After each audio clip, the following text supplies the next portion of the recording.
The Free State Project is in full swing, my friends. If you've not heard of it, you probably should be following our good friend Luke Rudkowski on Twitter or his YouTube channel, because I'm pretty sure he's up there right now. He'll be coming back soon, but he's a big fan of this. Basically, the idea is they want everybody who's libertarian, liberty-minded to move to New Hampshire and pledge to support a free state.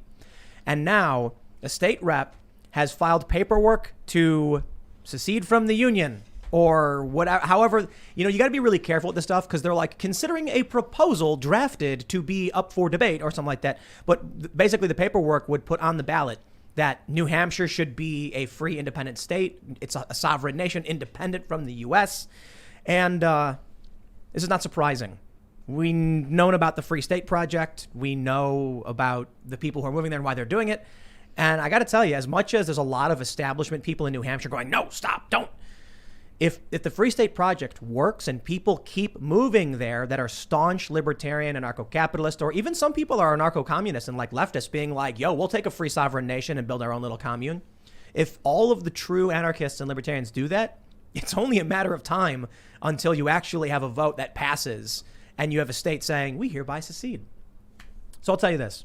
As much as this we can expect, there's a lot of stuff going on in this country that says to me, country's falling apart. I mean, people have been predicting divorce. There was this tweet by Mike Cernovich earlier where he said something to the effect of, it's the first time in history that the elites have tried to subjugate an armed warrior class, or like take their children or something like that.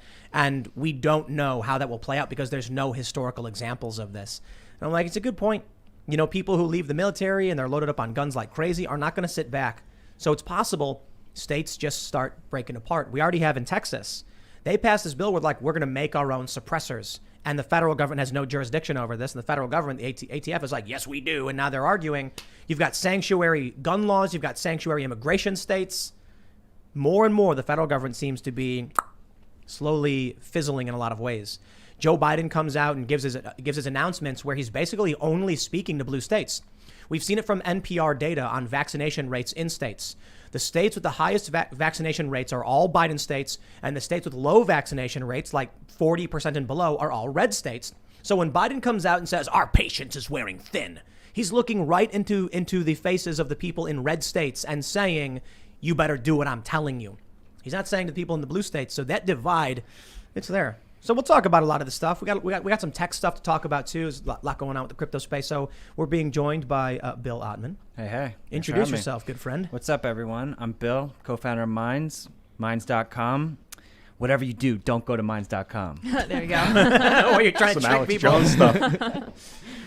We got Libby. She's back. Hi, how's it going? I'm Libby Emmons. I'm the editor-in-chief of the Post Millennial.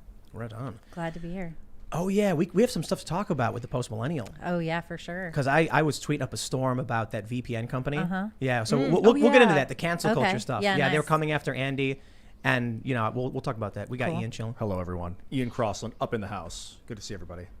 Yeah, I always love it when we have two guests. The conversation is tough to beat, so I'm stoked for tonight. Oh, yeah. That's Lydia pressing all the Oh, buttons. yeah, that's me. I press buttons in the corner. Before we get started, my friends, go to timcast.com, become a member to get access to exclusive members-only segments of the Timcast IRL podcast. We're going to have an amazing members-only segment. Usually it goes up around 11 or so p.m., but there's a huge library. That's what you need to understand. There's a little magnifying glass symbol, which means search. It's funny. It's like an O with a line, and people just know what it means, I guess. Huh. And you can type in any names. We've got multiple episodes with Alan West. These are all exclusive to the website for members. So each and every Monday through Thursday, when we produce a new member segment, the library of content is getting bigger and bigger. And I think we have hundreds of episodes now, right? That's crazy. So, yeah, we have over 300. Over 300. 373. So as time goes on, the value of your membership only gets better. Plus a bunch of new shows coming soon. Ian's beginning to work on his cooking show. Oh, I'm so excited. The Joy of Cooking with Ian. We're not really calling it that. I don't think we can. No. It's like a but- 100-year-old book. Oh, okay. A cookbook. Yeah, that's not fair. The Joy of Cooking Ian. Well, there we okay. Tim, stop. That's a little different. All right. And smash the like button, subscribe to this channel, share the show with your friends. If every single person who is watching right now took that URL and posted it on every platform, on Facebook, on their YouTube tab, in Minds, on Gab, wherever it is, Twitter, Instagram, we'd be bigger than the mainstream media overnight. But I mean, like seriously, if we had 50,000 shares instantly, we'd be trending everywhere. And people don't for the most part, do it in mass. But, it's true. It used to be called a thunderclap. Do you guys remember that? No. It was an app. Yeah, there was a thing where they would do where they would tell everyone to sign up, and it would take the credential. It would like get access to send a tweet on your behalf, and then this app would once everyone lined up and agreed, and they had like 100,000 people, it would fire off a tweet on every account at once, instantly creating a worldwide or global trend. Oh, yeah, smart. Very cool. I guess Twitter doesn't like that. So anyway, share the show with your friends, like it, smash the like button, whatever. Let's read this news. The world is falling apart. From Timcast.com, New Hampshire lawmakers consider proposal to secede from the United States. Amazing. Lawmakers in New Hampshire are considering a constitutional amendment to secede from the rest of the country. State Rep Mike Sylvia filed a proposal that would make New Hampshire its own nation state, independent from D.C. Quote, there are hundreds of examples of the federal government overstepping its authority. Enough is enough. We should put this before the voters to decide. Sylvia cited the U.S. CDC and Prevention's eviction ban, Joe Biden's mandate, which requires federal workers to get the COVID vaccine, as examples of federal overreach. He also mentioned that New Hampshire, which has no state income tax, is obligated to pay federal income tax. We are a donor state that pays out more in federal income taxes than we get back. Seceding from the U.S. would benefit residents financially, even if it does mean a loss of federal funding, the rep noted. I want to make this point, too, about what they're saying about seceding. Joe Biden now, with the eviction moratorium, he bypassed the legislature. With the Supreme Court then saying we're shutting it down, it's illegal, and then him launching another moratorium, bypass the Supreme Court. Now with this vaccine mandate, he is once again bypassing Congress. We are a nation at this point. So what Jack Murphy was saying the other day, we're not a republic anymore. Laws are made when the sovereign decrees, and then the plebs are awarded a chance, if they are negatively impacted, to file a petition to the courts to challenge this new law. That's the way this country's been run for the past 2 years with all these lockdowns and everything. Cuomo killed people. Yeah. Literally killed people in New York City. So when New Hampshire comes out and says, hey, we're done with this, I'm like, people need to realize this is actually fairly serious. And I'll tell you something else, something that had me thinking. In Florida, for instance, where they banned, I'm pretty sure they banned the vaccine mandate. Yeah, they did. For business establishments. In West Virginia, we went to this city called, I think it was called Thurmond. I'm not sure. And there was a train station that was federal property. And there was a man inside working for the Park Service selling stuff. And if you wanted to go in, you had to wear a mask. Now, here's my question. If Florida says you cannot have mask mandates, which they've banned in schools, I'm pretty sure. I'm not sure about for businesses. They banned it for schools for sure. But yeah. What about businesses? I'm not sure. So here's my point. If a federal building is operating a business that sells merchandise in a state that says you cannot legally do this, which means the federal government is violating the law in the state, can state troopers go in and I'm pretty sure shut 'em federal down? law supersedes, doesn't it? In a lot of cases. But there's no federal law mandating masks. No, it's just a requirement. It's just a presidential decree. So, and truth be told, in Florida, it is also a governor's decree. So I think it should absolutely go through the legislature, even if it's Ron DeSantis or Abbott. My question is, there is no law in the United States mandating masks. So these federal buildings have no federal law saying they should be wearing masks. It's just a policy. They just all do it. Yeah. So if Florida does have a law, or at the very least, if Biden says my mandate is sound, okay, then Ron DeSantis says my policy is sound, then what gives the federal government actors the right to operate business in the state and under violation of the state's executive orders? Well, have there been any confrontations in Florida about it? That's so interesting because so much of this is about enforcement, right? Right. I mean, we haven't seen, police are not able to enforce mask mandates. Primarily, the New York City Police Department has refused to do that kind of enforcement. New York City has this vaccine mandate thing. The New York City Police Department is not enforcing it. It's like civilians, it's health inspectors, it's random doofus hostesses at restaurants saying, excuse me, like, I really need to see your Vax card and ID. That's what's going on. So there hasn't been any violence about it at this point because there hasn't been any enforcement other than civilian on civilian enforcement. We saw that in California when they were doing the lockdowns. It was health inspectors versus like a business owner, you know? If you're in a restaurant in New York, you live in New York, right? I do. If you go in and I don't think you have experience with this, but I'm just wondering what your thoughts are. And someone says, "Can I see your Vax card?" And you say, "No."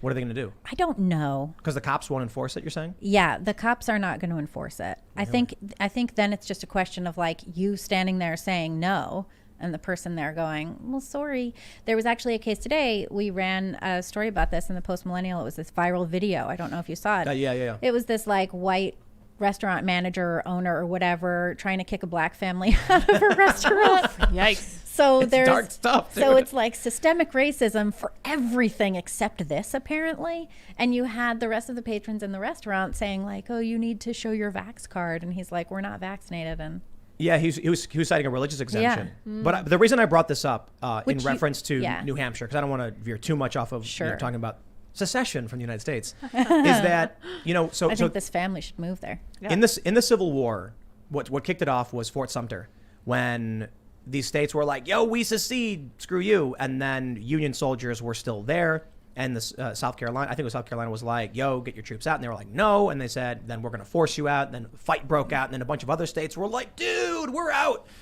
So if in one of these red states that has specifically issued a mandate, like a law or an executive order or whatever, saying you cannot mandate masks, and then there is a federal building saying we will kick you out unless you wear a mask, can the state then go to the federal government and say, "Get out, you're in violation of our laws"? And I know that's not as serious as soldiers occupying a base. I'm just saying, like, the potential for a clash between states and the federal government exists. That could be a single grain of sand that adds to the heap over time. But I genuinely find that interesting, especially when West Virginia has no mask mandate, but these federal buildings do have one. I don't think West Virginia banned stores from having masks, and I don't think Florida did that either. It's just kind of a hypothetical. If we move into vaccine mandate territory, if Joe Biden says that anybody who wants to go into a federal building has to have proof of vaccination, then you get into crazy territory with Texas and Florida, South Dakota, or whatever, where we could potentially see states say, now we actually want to secede. Or we might get an original jurisdiction claim, which would be like what happened in the election with all the states going straight to the Supreme Court and challenging the federal government's authority. That would be it's so interesting because we haven't seen any actual clashes, right? I mean, And you know those videos are coming. What do you mean? What do you mean clashes between like federal and state? No, I mean between people, right? Between like we saw the guys shout, we saw the people shouting at each other today. Wasn't there a nurse who just got fired and There've been a lot of and then the there's a lot security of these was issues. trying to have her leave? There've been a lot of clashes. There's a video right now of a guy harassing a woman at Target. Oh, He's yeah, wearing a yeah. pin that says "I'm vaccinated," and she's like, "Leave me alone." He's like, "No," and he's following her around, and security's stopping him. There's one video of a guy stalking a woman, and he goes, "Is anybody else mad that we have to wear a mask and she doesn't?" That's the thing too. It's like once you've accepted the tyranny upon yourself, and then you really need to enforce it on others just to make sure that you're not the fool. Right. And that's kind of a problem. We have that going on. I saw this post from this guy, theater company situation in San Francisco, and this guy was complaining that he had gone to a theater performance and there were people who took their masks off once the lights went down. And he complained to literally everybody. And he started saying, he wrote this whole post about it. And it was, he was saying that these people not masking ruins the experience for everybody else. And he complained to the theater company and the ushers and the patrons themselves and literally everyone. And he took it online, not even realizing that he's the one who's ruining this. He can't just live and let live. If he wants to, wear a mask or a tie or a belt, whatever, that's his issue. In that video you brought up where it's the black family and he's like, "Yo, this is segregation." He yells out something like, "Is this the country you want to live in?" And someone yells, "Yes." Yeah. People were like, "Yes." Like they like the boot. It's horrible. It's just, and it's terrifying to watch this happen and to watch civilians. That's the thing that I find so horrifying about it, is the way that the enforcement works. So in New York City, this vaccine mandate thing, there's no cops doing it. There's, maybe the random health inspector is going to show up and you're going to have situations where, somebody accidentally gets let in and it's like the, serving people without proper ID situation or whatever. But that's what we're looking at. So I've talked to a bunch of people about it, and they say they don't know how to push back against it because it's just pushing back against somebody else who is being pushed by the same rules. I do not accept that. I don't accept that. Yeah, at all. well, it's what people are looking at. They don't know. They don't know how to deal with it. Like, do you show up at the Starbucks that's making you wear a mask with your gun? Like, what do you do? No, you just don't wear a mask. You don't wear a mask. You don't show your vaccine card, and the person says at the restaurant, "Okay, then you can't come in." And you do. So what do? You know what I would just do? walk away. You just don't. So it leads also to people self-segregating themselves out of society. I think that when someone says, "Oh, but I'm being forced to do it too," it's like, no, you're not. No, you're not. You're not being forced to do it. You're just choosing to do it because you don't want to deal with. You don't want to be responsible. Or you don't want to lose your job. I just don't think they'd lose their job either. So the person at the restaurant says, "Show me your vaccine card and show me your ID," and you say no, and they say, "I'm not going to let you in." What do? Do you just walk past them and sit down? You don't go there. Or do you don't give leave? money to businesses that are willing to enforce it. I get it. Yeah. But how do you even know which ones are going to enforce it until Call you them. show up? They're all going to say yes. So I called 25. One of them said no. Okay. So, yeah, they're all gonna say One of them yes. was like, I don't know. No, I think that's fine. Maybe they just didn't realize what was going on because they didn't pay attention. That's possible. But go there and, here's what you do. It's really, really simple. You go to your bank, you take out as much money as you can in cash. Then you walk, you put on a stovepipe hat or whatever and a tuxedo, and you walk up twirling a cane and knock on the door, and you walk in and you've got all the cash in your hand and you're flipping it around. And when they're like, "Do you have a Vex card?" Oh no, I don't. But look at all this money I was gonna spend. And then when they kick you out, go, "I guess you don't want money." I'm kidding. Don't actually do that. They don't, though. They don't want your No, money. they do. There was a bunch of restaurants that have been complaining. There was a story where a journalist went around asking. They said revenues are down 25%, Sure. and they can't handle this. It's destroying their businesses. And I'm just like, if you still live in New York after literally everything you've seen, I'm gonna put my feet back, grab a drink, and just laugh. Yeah. Well, I mean, there's as someone basically who lives in New York, like, it's sort of, How about don't? how about don't?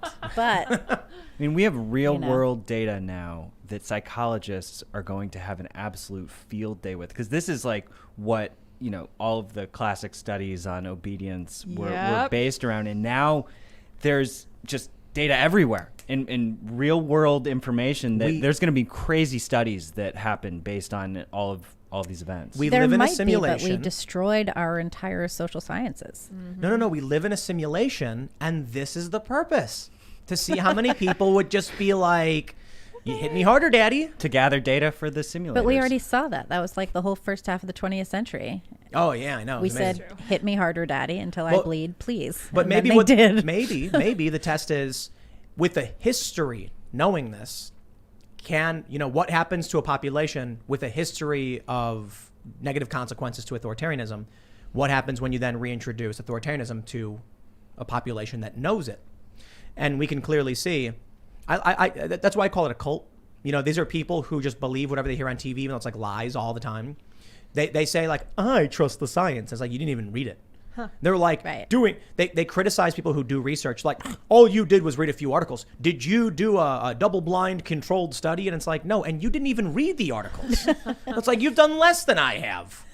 So those people en masse are demanding vaccine mandates, cheering for it, and we got so much on this stuff. I'm saying this is why we started with the New Hampshire seceding from the Union thing, because I'm like, yo, this is all just gonna fall apart. You ready for this? Here you go. Libby, you live in New York City, right? I do. De Blasio rolls out COVID booster shot plan utilizing all NYC vaccination sites. We're ready. So it's only a matter of time until you're the person at the restaurant with them saying, "Do you have proof of vaccination?" And you show them and they'll go, "This only has 2 on it." Right. Yeah. And you're going to be like, "But I'm vaccinated." "Yeah, but now we're doing boosters." Yeah, I know. To be fair, That's what's the, next. the current mandate is for at least 1 shot, Right. So it's going to which be is funny, isn't it? New York, New Orleans, San Francisco, and LA. The funny thing is, And then all of California, probably. they're saying it's a vaccine mandate, but you don't have to be fully vaccinated. So my question there is, Is one shot enough? It's just because it's about compliance. It's only about compliance. Yeah, you can. A vaccine card is not a negative COVID test. You can actually have a vaccine card, have been vaccinated, contract COVID, and then go to this restaurant, show them your vaccine card, and sit down. Like Yeah. that's where we're at. You see The the other story thing too about is that lady? the thing with the antibodies, right? So if you've had COVID and you have a natural immunity, that doesn't count, which is absurd. Yeah. Right? That's just absurd. And for big events, I was just at a music festival in Greenwich, and basically, unvaccinated people were required to have a test, and vaccinated were not required to have a test. I mean, why wouldn't everybody be required to have Right. a test? This Because is- everybody can spread it. So, like, that is a core hypocrisy. Yeah. Everyone should have to get tested if everyone is still spreading it. Right. How is Or that did you- controversial? Did you see that story about the woman who was vaccinated but got COVID and died from it? Ooh. And Oh, in yeah. their obituary, they were like, she was vaccinated but was infected by someone who chose not to be. And it's like, well, you don't know that. Like, breakthrough cases are rare, but they happen. Mm-hmm. She got one. Maybe she got it from somebody who also had a breakthrough case, Yeah. just making that up. But Yeah. this is the craziest thing when they say stuff like, we must protect the vaccinated from the unvaccinated. And I'm like, I don't understand what that means. 'Cause you can I get- don't And understand what that but means so either. the response from many of these people on the left has been, we're saying that the unvaccinated are loading up hospital beds and congesting, the hospitals. And I was like, oh, so we should protect the fit from the fat? Oh. So fat Right, people yeah, should get the that's- boot from the hospital for triage for only the healthy people? Well, and of course, that was Mayor Michael Bloomberg's thing when he was the mayor of New York. He wanted I think he passed it. There was like an extra tax on big gulps or Yeah, something that's right. like Yeah. that. I don't know if that Yeah. passed. I It know passed, and then it got repealed a year later. Yeah. Yeah. I And know it he's- was there he's- for a minute. he's the guy who famously said tax the poor. Unironically, literally said poor people are too stupid to know what to buy. So if we take their money from them and buy it for them, they'll be better off. Yeah, I don't see how this Yeah, country that's not stays. better. I'm having a bit of a problem when they're like the vaccinated people can maybe contract it from the unvaccinated, but it's also from what I've learned in the animal population. So technically, someone could contract it from an animal like a dog. I don't know about that. We talked about it before, Yeah. and people have mentioned what's it called, animal reservoir. Yes. Yeah. So that COVID can be transferred, and it can be in cats and stuff. But I We think know it can be in bats. But I For think sure. I think there was something that was a study or whatever, or an article that said when it does transfer to animals, it doesn't transfer back. But they That's said what I people got it from a bat, right? If that's the case, then there you go. And so that's the And argument. there's I suppose. Chinese studies that it's in ice cream. Like, You keep There bringing was that up. studies- no, Yeah. because they did Ice one cream. article about it, and where did it go? It was in the food supply. People need to understand that Ian eats a lot of ice cream. It's Not too- anymore. Count me out. That's that. Well, that's why the origin does matter in an uncensored public debate about everything related to this, because that's what science is. Science is a public debate that has access to the full spectrum of information. So for anyone who says that they defend science, but they're all about getting rid of misinformation, well, actually, you're not really helping the scientific process to play out. Well, that's the meme. It's like, we believe in, all of the scientists agree. And then a scientist goes, actually, I have something to say. And they go, banned from social media. All of the scientists agree. So you got a bunch of doctors that have been talking about alternative therapies and stuff, but they get banned from every platform. So it's like when they say this is what I love. I keep telling people, like, go see a doctor you trust. Don't just take it from celebrities or TV doctors. And it was really funny when leftists started attacking me for that. And I'm like, why are you mad at me? And they're like, you're just scaring people. It's safe. They should go to the parking lot at the 7-Eleven and get their vaccine from the pop-ups that they do. And I was like, they should talk to their doctor first and then go to the pop-up. And they're like, no. And you know why? Because some doctors might give you better, more personalized advice and oppose their political medical opinions. Well, these are the same people who definitely don't want women to see ultrasounds before they Right. go through with abortions. They really don't want women to see that.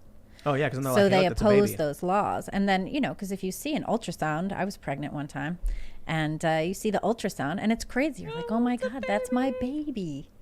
That's So a Texas does that. life. Texas requires that. They really complain about that stuff, like forcing you to see an ultrasound. It's wrong like, with Forcing that? you to see the life inside your body. How strange. How crazy. what are you gonna do when the booster happens in New York? Oh, I don't think I'm getting a booster. Because there have been a bunch of I don't studies have saying any, you don't need it. I don't have any interest in getting it. But then what do you do? What happens when they're like fully vaccinated now means booster shots every 5 months? I don't know. I gotta say, You can leave. I'm sort of at a total loss. I keep I keep looking for other places to live. You know what it is? It's interesting. I don't have anything tying me to New York.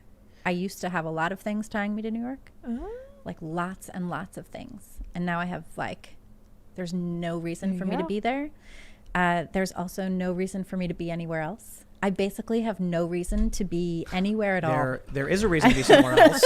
But there is a reason to be so somewhere much else. to give. There's a reason to be somewhere else. But Right. which other Where, else? yeah. Which else? Well, hold on. Which else should I be in? Montana.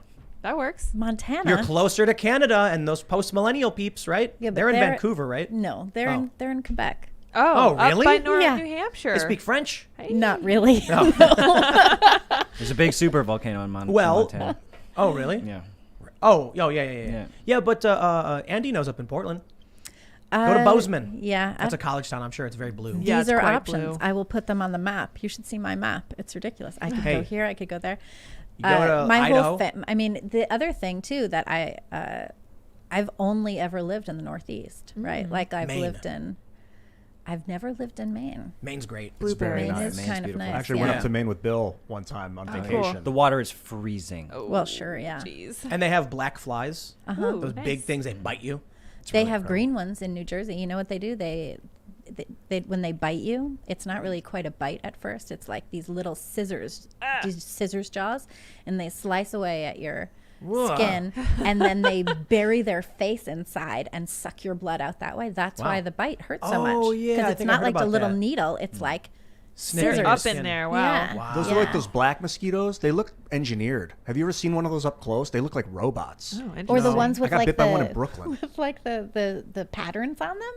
Oh, I haven't seen that. They're little No. stripy things. Those things are Yeah, I crazy think too. that's that might. They're terrible. They're like leopard mosquitoes What or is it? something. Wow. If I you- don't know. if They're you- Dr. Seuss mosquitoes. If you go to Maine, right, you're in the Northeast, and you can get a big plot. Or hey, wait a minute, New Hampshire. Hey. New Hampshire. Do you know I have a lot of family there? There you go. Look at that. So you Hey. got reason to leave New York and reason to be in New Hampshire. Perhaps. And you can Perhaps. do whatever you want for the most part.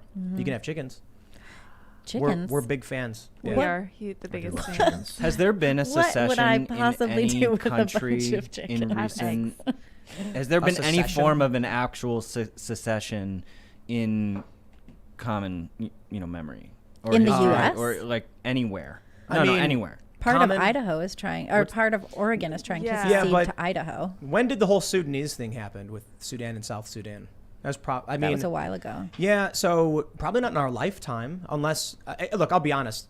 I Super wouldn't chats. Off, yeah, super Yes. chat. I wouldn't know off the top of my head. I'm sure a lot of people are going to be like, oh yeah, look at these countries and look at that. There's a bunch of different people across the United States trying to secede. You've Well, got the there- state there of was, Jefferson. You've got a district in Colorado trying to join Wyoming. The Czech Republic and Slovakia, they split up. Oh yeah, Yeah. that's right. We had all What was kinds that? of Eastern Bloc stuff. That was what, 90, Oh yeah, 92, 93? the Soviet Union collapsed. There you There's go. Yeah. that. Okay. We had all of those Baltic states. But it's not the same thing. No. Like, I guess it is. I guess once they just break apart, the union no longer exists. Well, it's definitely different. The United States is different.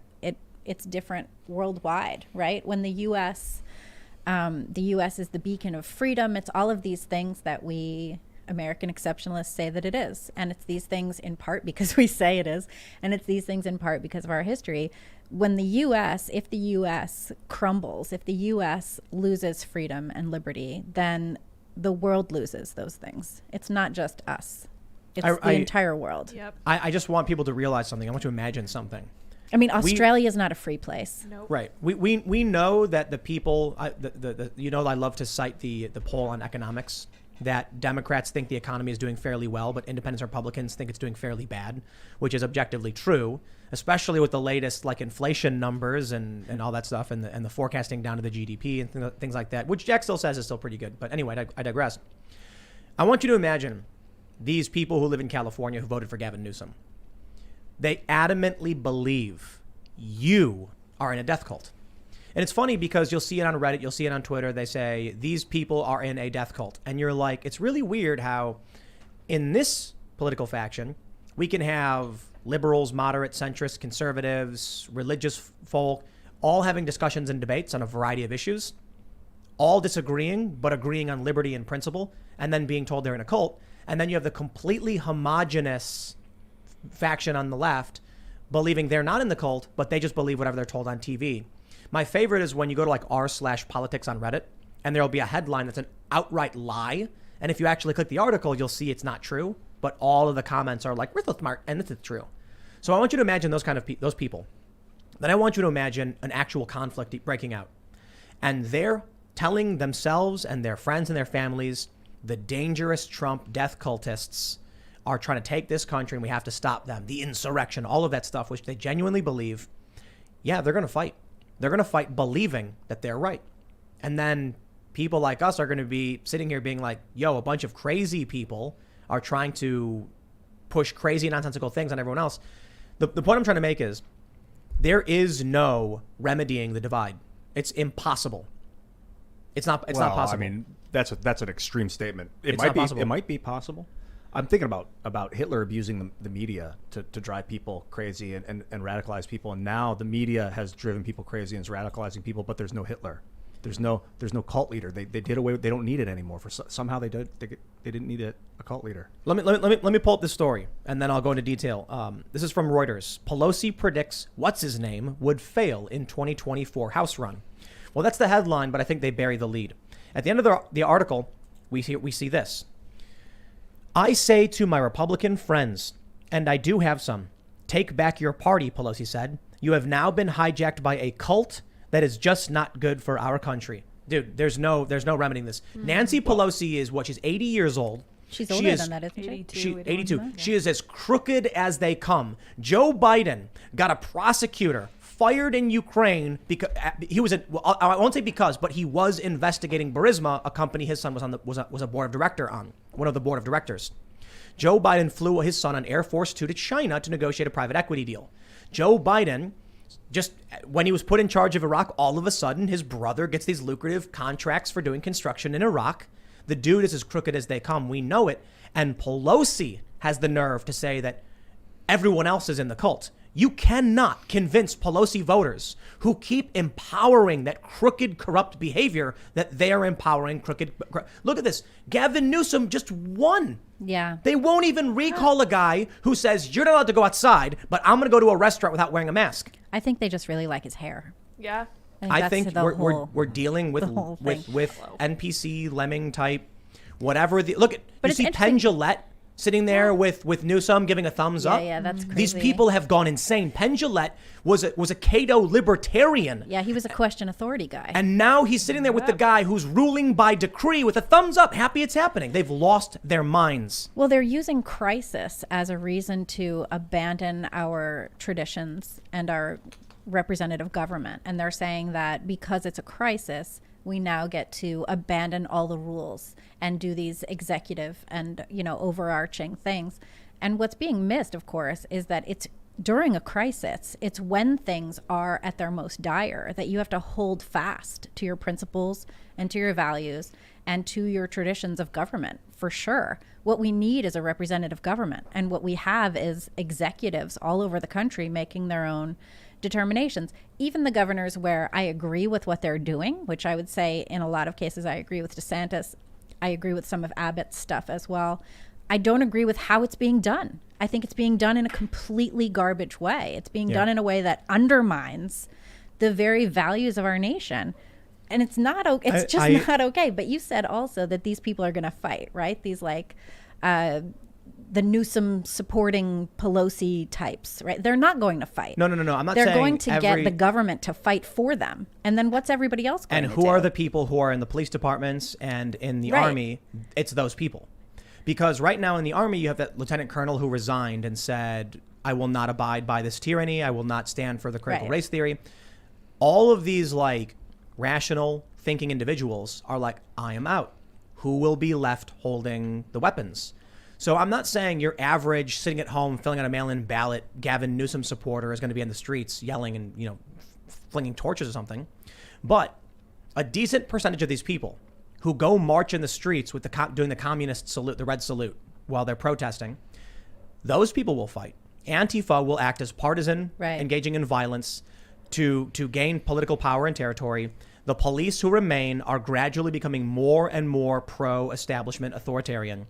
The libertarian-minded people are quitting and resigning from the military and the police departments, so it's only a matter of time. Well, there's also parallel economies and governments that are being formed right now in crypto. And like the crypto economy that is fascinating. forming in parallel is actually the funny part. You brought up anarcho-communists and libertarians in the beginning. Like In New Hampshire. they both support Bitcoin and crypto because it's a fair sort of, permissionless system that anyone can participate in. So there are actually proposals for network states, like Balaji, who's a, really interesting crypto character, has proposed the idea of a network state. And so like we have all the typical geopolitical stuff happening, but we also have a crypto digital situation forming. This is the piece of the puzzle people need to understand. When you bank, we were talking about this in the members segment last night. When you bank, there's no money. It's a ledger. That's how your banking works. I talked to my bank after there was an error and there was a problem, and they basically said, we write down that you have this number, and then when you say you want to transfer it, we erase the number, and the other bank writes down you have the number. Money never exchanged, right? Cryptocurrency is an alternate decentralized ledger that allows funds to move around the world outside of the U.S. financial system. If there was going to be any kind of conflict in the U.S., it would require support, means of communication, and funding. And with decentralized communications becoming more and more prominent, particularly when we see crypto, the U.S. government can, let's say it gets to the point where people are fighting in the streets. They are, but I mean like overt political factions with new flags. New Hampshire secedes, the federal government's moving in, and they say, we're going to cut off all their bank accounts. We're going to seize their funds and seize their assets. And they go, this is New Hampshire. We use Bitcoin here. You can't do anything to stop it. This allows people to exchange value outside of the U.S. government, and it strips the U.S. government of the ability to do anything about it, which means resistance can be funded. So if people, whether it's Antifa claiming to be the resistance, they'll get funding through crypto. A lot of these alt-right dudes were getting massive amounts of money through crypto. The government has no control. But Antifa too. That's what I'm saying. And that's an important thing. And I think it's important not to, make it like government versus crypto, because that's really not what the situation is. We just saw El Salvador, Bitcoin is legal tender in El Salvador now. We want to encourage the U.S. to adopt Bitcoin because that is in the interest of the U.S. It's going to make the U.S. stronger. No, it isn't. Yes, it is. No, it isn't. Absolutely. The U.S. has one export. You know Yeah, what it we is? were talking about this before. It's the petrodollar. Okay, that's Yeah. fine, and that's going to be happening. But they can't stop the momentum. So So it is very, very bad for U.S. hegemony that we will lose the petrodollar. That's fair, but you want to be, ready for the next evolution. And if you're not, that's why like a lot of investors will simultaneously fund the competitors to their own investments. Yeah, hedging their bet. Yeah. It's like when you go to the roulette table and you're like, you've got first and the first, second, and third quadrant, so you bet on two of them, hoping that it's like a greater chance of winning, but you win slightly less. That's basically what it is. Bill, tell me about this network state thing, because I've been thinking about something. Well, I about don't know this. too much about it, but so we have DAOs, which are decentralized autonomous organizations, where people are essentially voting with crypto tokens on various proposals around different projects, and the projects are governed by the token holders of the project, and it's all cryptographically secured, and it's a public ledger. And so you could, when you talk about systems for voting, why not move voting systems to cryptographic systems? I mean, that's obvious. So, and that's really what. There's still a lot of challenges there. Oh yeah. Like how do you get someone? How does someone register into the system to be able to vote using crypto? Well, there would have to be some sort of connection between the decentralized identity, like in the crypto wallet, tied to like a driver's license. So that, if a state was actually going to become like a network crypto state, then it would have to be sort of connecting its database of identities with the actual crypto addresses. How do you clean voter rolls? Clean? What do you mean? People die. Yeah, you have to get people off the rolls And at then a certain point. and then all of a sudden you've got IDs, like someone passes away and then a week later someone's like, I got access to their crypto, and So it's a good, there's definitely edge cases that have to. Well, get, I do think there is some. We should look. Dead people are voting now anyway, but Yeah, that's true. Well, there was like, what was it, like a couple dozen people were found in one particular jurisdiction, but I don't want to make it seem like I don't millions know that. of, I'm just that's a saying- meme. Yeah. Well, there was an old joke in Philadelphia, which is notoriously shady politically, and there was a long-standing Republican on his deathbed, and his best friend is this Democratic operative. And the guy says, well, at least as he's dying, at least I never voted Democrat. And his friend says, don't worry, you will. It's terrible. Yeah, but I heard that joke 25 years ago. I think there is some promise with crypto in terms of voting, but I do think we can't overlook the fact that, let's say New Hampshire does, because they want to put this thing on the ballot. New Hampshire wants to secede. And in 2022, people will be able to check off, yep, we want to secede. Now, apparently a bunch of establishment people are like, no, it's bad. We don't want to do this. Let's say they do. They don't got to worry about funding. They don't got to worry about being cut off. They don't got to worry about the federal government being like, we sacrifice blood and treasure for your admittance to the union, and we will not let you leave. They'll be like, what are you going to do about it? We get our funding through decentralized internet, networks. We fund each other, and people in New Hampshire are armed to the teeth. So what would really happen in circumstance? Would the feds storm in, the National Guard, the Army, and try and shut the state down and usurp civilian authority? They would fight for I-95. I-95 runs through Vermont, and it connects Maine and what's the one right south of there? South of Maine? Maine and Massachusetts. They would sanction. They would shut block off their lines. port. Yeah, they take 90. They try to. The federal government would try to take I-95 back and shut New Hampshire off from the coast. How would they take the Tanks. coast? You think they Oh would yeah! roll tanks If someone on tried through there? to secede from the U.S., they'd bring up the entire military force to stop it. Okay, now I really want to see this. I'm not happen. convinced. Excited. What else can you do if someone tries fascinating. to leave your union? I mean, you have to as a government. Look at Brexit. Yeah, they didn't do it. They couldn't do That was anything about Europe. it. That was Europe. But still, like, we're at a point where, like, even Scotland, if Scotland really did vote for independence, what can they do? Are we going to see a whole nother campaign to go claim Scotland for the crown? The only reason I think they're working on that, right? Right. Didn't So my Scotland point add is, a new... we are beyond the era of violence to a certain extent. What I mean is, people will not tolerate conflict. And so if New Hampshire says, here's our list of grievances, here's the problem, and then images start emerging of like New Hampshire residents being beaten and dragged, the rest of the country would be like, stop, what are you doing? This is bad. We don't care about New Hampshire. The federal government would freak out, but people in Idaho are going to be like, whoa. I'll tell you this. If people in New Hampshire really did vote to secede, and it was like, boom, there it is. We have people mentioning in Super Chat that they have it in their constitution that they can. Then if the federal government moves in, a bunch of other states are going to file lawsuits. They're going to make declarations. Basically what happened in the original Civil War, the first one in the United States. The original. I like that. Several states seceded from the Union. The TOCW. Union soldiers were at Fort Sumter.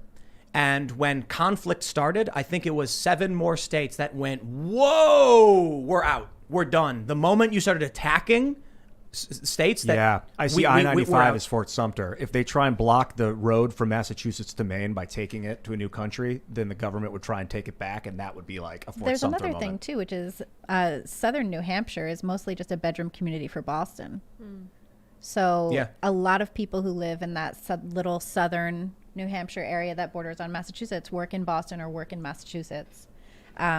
And I don't think they want to get cut off from their jobs. I don't think they want to like lose their jobs because they can't get across the border if there's some sort of issue. I wonder what that would be like. Let me say, I'm not a historian to tell you about the Soviet Union or anything like that, but they lasted, I think, 69 years and then collapsed. They broke apart. The United States, we got like 250, a little bit more than that. It's possible that we suffer a similar dissolution. When I'm thinking of network states, I was visualizing like a way for us to vote across a network for things that aren't local, because localization has changed now. You can have a conversation with anyone anywhere. It doesn't matter. And so that we would have a system of voting where I could vote alongside someone in North Dakota for something that goes on in Texas. But then if the power goes out, we default back to this local system. Or we could have both those systems in parallel. Because the United States is changing, and it will. Are you thinking of like something more along the lines of a completely direct democracy where everybody votes on everything? That'd be terrible. No, not necessarily. You could still have a representation if you wanted, but more of an interconnected system of voting that isn't based on where you live. It's based on what you do, and so the people that do certain things could vote on that thing. And You know That the would problem. be You know weird. what the problem is. The system of government that we have is beyond brilliant. I reflect on the U.S. government. I'm just like, man, did these dudes work it out? So you look at the reason we vote the way we do. We have districts. We've got counties. Is that we want to protect say there's a small town that's got a water reservoir, and the people all move there and they share and they bask in this water and they protect it. And then a neighboring county says, we want it. We want to vote to take it. So we actually have a weighted vote system with the Electoral College to grant some protection, some defense. The United States has the ability of minority rule. Democracy is two wolves and a lamb deciding on what's for lunch. A republic is a well-armed lamb contesting the vote. So that's really, really important. The problem is we've become a completely nationalized information economy. So where it used to be that your local news outlet had your city that you would learn about, and they still exist for sure. Now people are increasingly getting their news from national sources. There was a joke, I think it was 30 Rock actually, because I've been watching it, where they were like, and now back to national radio that doesn't make sense for you because it's hot out there, or maybe it's not. Maybe it's cold. Yeah. Could be. And so what happens then is people vote based on these overtly national issues. So when you talk about, you've talked to Ian before, you've talked before about direct democracy in a republic system, meaning what you mean is we still have the jurisdictions, we still have a defense for minority, smaller, less populated areas to have their votes heard. But instead of sending a representative, they just issue a county yes or no, as opposed to having a rep go do it. A direct republic. The problem with that is, which is interesting, is that these people aren't paying attention to the local issues anymore. So when Nestle comes in and starts guzzling up all their water and destroying it, they don't know about it. So then when there's a vote put up where it's like, should Nestle be allowed to take water from reservoirs? They go, sure, why not? And then it's like, oh, wait, that's our water. I didn't know that because we don't pay attention locally anymore. So that's, regardless of whether they use your system or anything else, that is one of the key problems right now. Like AOC would not have gotten elected or reelected were it not for the fact that she's got donors all over the country in small pockets funneling money into her district, which she's supposed to represent, but she represents the interests of a mass of Twitter socialists. Yes, that's right. I don't really see her representing much of the Bronx. No, I mean, menstruators? I tell you this, go to... The birthing people of the Bronx. Right. I mean, really. She said birthing people, right? Yeah, she's Go into the Bronx. Her and Cori Bush. Go up to a Latina mom and ask her as a birthing person how she feels about, gang violence. And she'll be like, what? She might laugh. Depends on how you say it, but yeah. I think she'll say, what? Yeah. Okay. Yeah, and you'll definitely. be like, birthing person.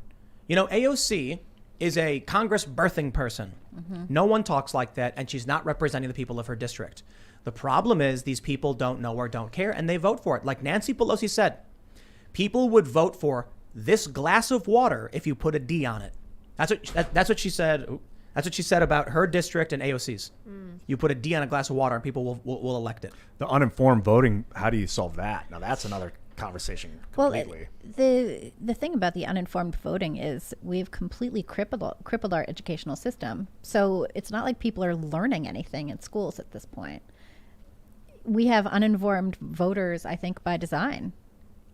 Oh yeah, schools are just corruption factories. I think that's part of it. Let me tell you where we're at, my friends. We got the story I want to pull up. Quote, we need to stiffen our spines and lean in to keeping people safe and healthy. Governor Newsom says his recall success proves Democrats need to get tougher with COVID restrictions so there can be peace. Awesome. They're going to give us that these last part I restrictions added. Forever. That wasn't in the headline. But so basically what happened was since the recall failed, Gavin Newsom stood up before the state legislature in California and says, the attempt on my governorship has left me scarred and deformed, and I will reform California into the first, state empire. It's just I'm not kidding, the but government's responsibility to keep us safe. That's not their job. That's not what they've been tasked to do by the voters. That's not what they were tasked to do by, the founding fathers who all managed to find themselves in the same place at the exact right time. But here's the issue. They tried to recall Newsom, and a bunch of conservatives said he's going to now punish the people of California with harsher lockdowns, and he's doing it. And he's going to. I mean, right after the election, that's when LA put in place their Vax Pass rules. Yep. They waited till right after the election. I got to be honest. I really do think that Newsom was sitting in his office like this, looking at the TV. And then when CNN was like, we call, Wolf Blitzer comes on, it looks like a landslide victory for Newsom. He went, yes. That's how I imagine I the can guy. see it. Yeah. That's a really good evil villain laugh. I was like just that. trying to imitate great. Dr. Evil, Dr. right? Evil. Yeah. Yeah, that's what he Gorgeous. did. Yeah, that's the good. way Yeah. Tim laughs. And then everyone around him's like, ha ha, and they're laughing. Yeah. That's how I imagine it. Because now he's like, you just imagine Gavin Newsom looking over. Who's the lieutenant governor? And he's like, can we put more lockdowns on Los Angeles? Let's punish the people there. Let's make them like really hurt. That would be fun. I think wouldn't that's it? what de Blasio is doing. I think he's Oh, yeah. intentionally I can see it. punishing New York City. Did they ever get the sand out of the skate park? They did. Oh, They Jesus. did. Yeah. That was okay. cool. Yeah. I'm surprised skateboarders didn't show up with like leaf blowers and start blowing it out. But they did go there and sweep and I feel like start skating vacuum anyway. would be more effective. Yeah. But isn't it how crazy is it that people still want to live in these places? I guess the issue is a dumb population is an easily controlled population. Yeah. Yeah, I don't know why anyone would willingly move to New York at this point, or California, or really any of these Or Illinois. places. I was talking to a family member, and my family's in Chicago, and they said it's miserable, it's awful. Oh, like it's worse than it's ever been. Like Is you it can't. the crime, or is it? No, it's the all of lockdowns. There's lockdowns in Chicago. Yeah, so I don't know exactly what's going on, but I have family in the suburbs, and they're like, everyone's like, you can't go anywhere without a mask. They've got mandates popping up all over the place. The schools are freaking out. It's like authoritarian nightmare. In Brooklyn, it's back to everybody walking around with masks on outside, like, Yeah. like fools. And And I'm in- just walking around like a normal person without my mask on because why? Because I've done the vaccination. I've done the thing that they said, and it's never enough. It's never going to be enough. Let's talk about two doing Americas. the thing. There's two Americas right now. In New York, people walk around outside wearing masks. In West Virginia, people walk around outside wearing their AR-15s. Which one Yeah. would you want to live in? No, I mean Well. this seriously, though. Obviously, not everybody in West Virginia is walking around with like a rifle and they're like looking around. But there are people who do. That we went to. We were driving through Virginia, and Virginia's not a good example, but we were on our way to Central West Virginia, and there's like people at restaurants and they're strapped. They got their guns and stuff, and so you think about the two different Americas. The people in New York would probably scream and freak out. Oh, they if would freak out. Yeah. They would freak out. Like there's that photo of a guy and he's got a You're not bazooka. allowed to like carry guns in New York. You're not allowed to have concealed. You're not allowed to carry it Well, openly. There's unless none of that. unless you're an agent of the state. Right. yeah. If Which you're they the like. yeah. The So- cops are allowed to. When I'm in, people have asked me like if I was in West Virginia and I saw a guy walking around with like a bunch of guns and like an AR-15 and like a shotgun, would you like run? What would you do? And I'd be like, I probably wouldn't think anything at all. I wouldn't. I'm like, that guy's got guns. Now, if he had like carrying a ton of guns, I would especially not worry. You know why? He's not going to be able to move around. So like you see someone with a gun, I'm like, I see people driving cars all the time. I never expect a car to veer off the road and slam into me. You know I what's don't funny expect is- a person to pull out a gun and shoot at me. I always expect the car to veer off the road and get me. No, like- that's New York, I guess, right? No, I mean, even just driving. I've only had my license for literally a year. But yeah, when I drive around, I think like it would be so easy to kill me right now. Isn't that crazy? People be just go, simple. I used to, when I was a kid, I'd be like, what if everyone in the world wanted to, all of a sudden just wanted to kill me? How Yeah. long could I survive? 5 seconds, like 5 Yeah, seconds. yeah. There's nowhere to. not No, long. we're so vulnerable. We're incredibly vulnerable creatures. That's why we need exosuits like Yes. Gundams. And that's what we should do. All of the profits from Timcast Media will be funneled into an R&D project for building the first mobile suit Gundam. And then when the Antifa shows up to my house, I'll be like, ha, fly off into space. What it really means is that we have to accept risk as a component of existence.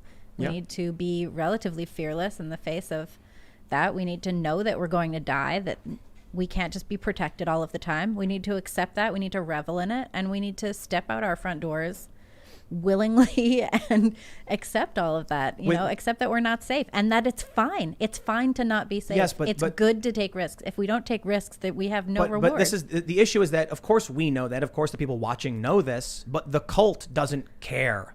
No. Like, they want to win. They want to crush you. It's fun. But look at what they want. They want to go to school they want to have secondary and whatever education for free. If they've paid for it, they want that money back, or they want to not have to pay for it. They want rent to be fully covered. They want the government to pay out money endlessly if you don't have a job, or if you just don't want to get a job or whatever. They want to require businesses to pay certain wages, higher than the current minimum wage. They want to do all of these things in order to control society in order to regulate how everybody is to live their lives. But And there's no room to, I mean, where are the artists going to come from? Where are the entrepreneurs going to come from? Where are the explorers going to come from?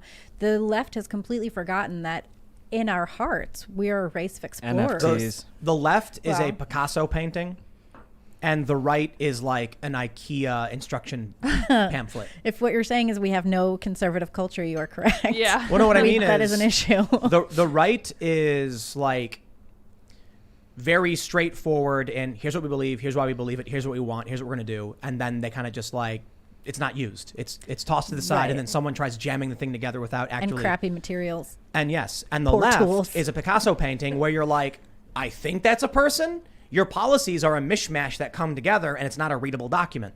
So I love the easiest example to understand why a lot of leftist policies make no sense.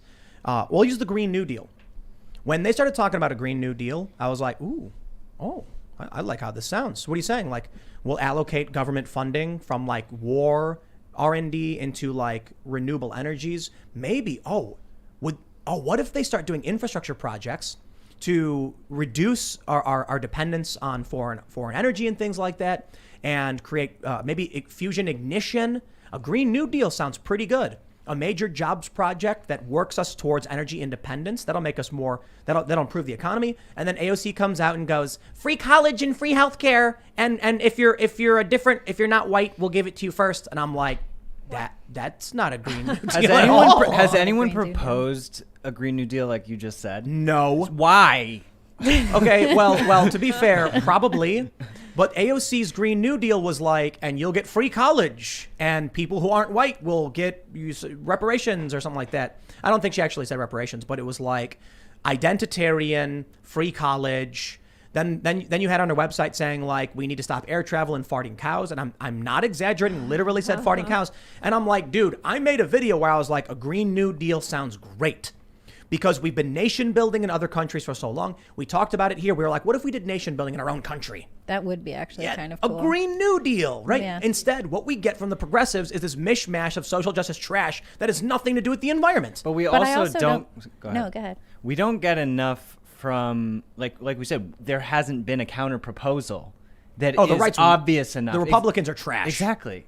The Republicans are like, the Democrats go, we would like to infringe upon your right to keep and bear arms. And the Republicans just are like, no, don't. No, don't. Mm-hmm. And then one by one, more and more laws come in. And then you'll get these Republicans who are like, I don't think it's a good bill. And we shouldn't pass a law restricting infringing the rights to keep and bear arms. And then their aide will lean over and go, the New York Times just called you a Nazi. I always wanted to ban guns. I was the first one who wanted to do it. And so step by step, our rights are being eroded, particularly the Second Amendment. And Republicans don't come out and say, I would like to repeal all the NFA. Like, where is the Republican? Literally, Marjorie Taylor Greene, Lauren Boebert. Lauren Boebert, can you please propose repealing the NFA? Why won't even Lauren Boebert do that? She's like the proest gun Republican. Maybe she has. Maybe I'm wrong. But I certainly think they should come out and be like, NFA, gone. I think a lot of this comes down to there not being any conservative culture. I mean, these values that you're talking about, and I think freedom of speech is actually well under attack as well, but it's being attacked more from the corporate side, fully backed by the federal government. But we don't have a conservative culture movement that shows these values, that gives voice to these concerns in a way that shows up every day on people's TikTok streams or TV shows or movies or in books or anywhere. We just don't see it.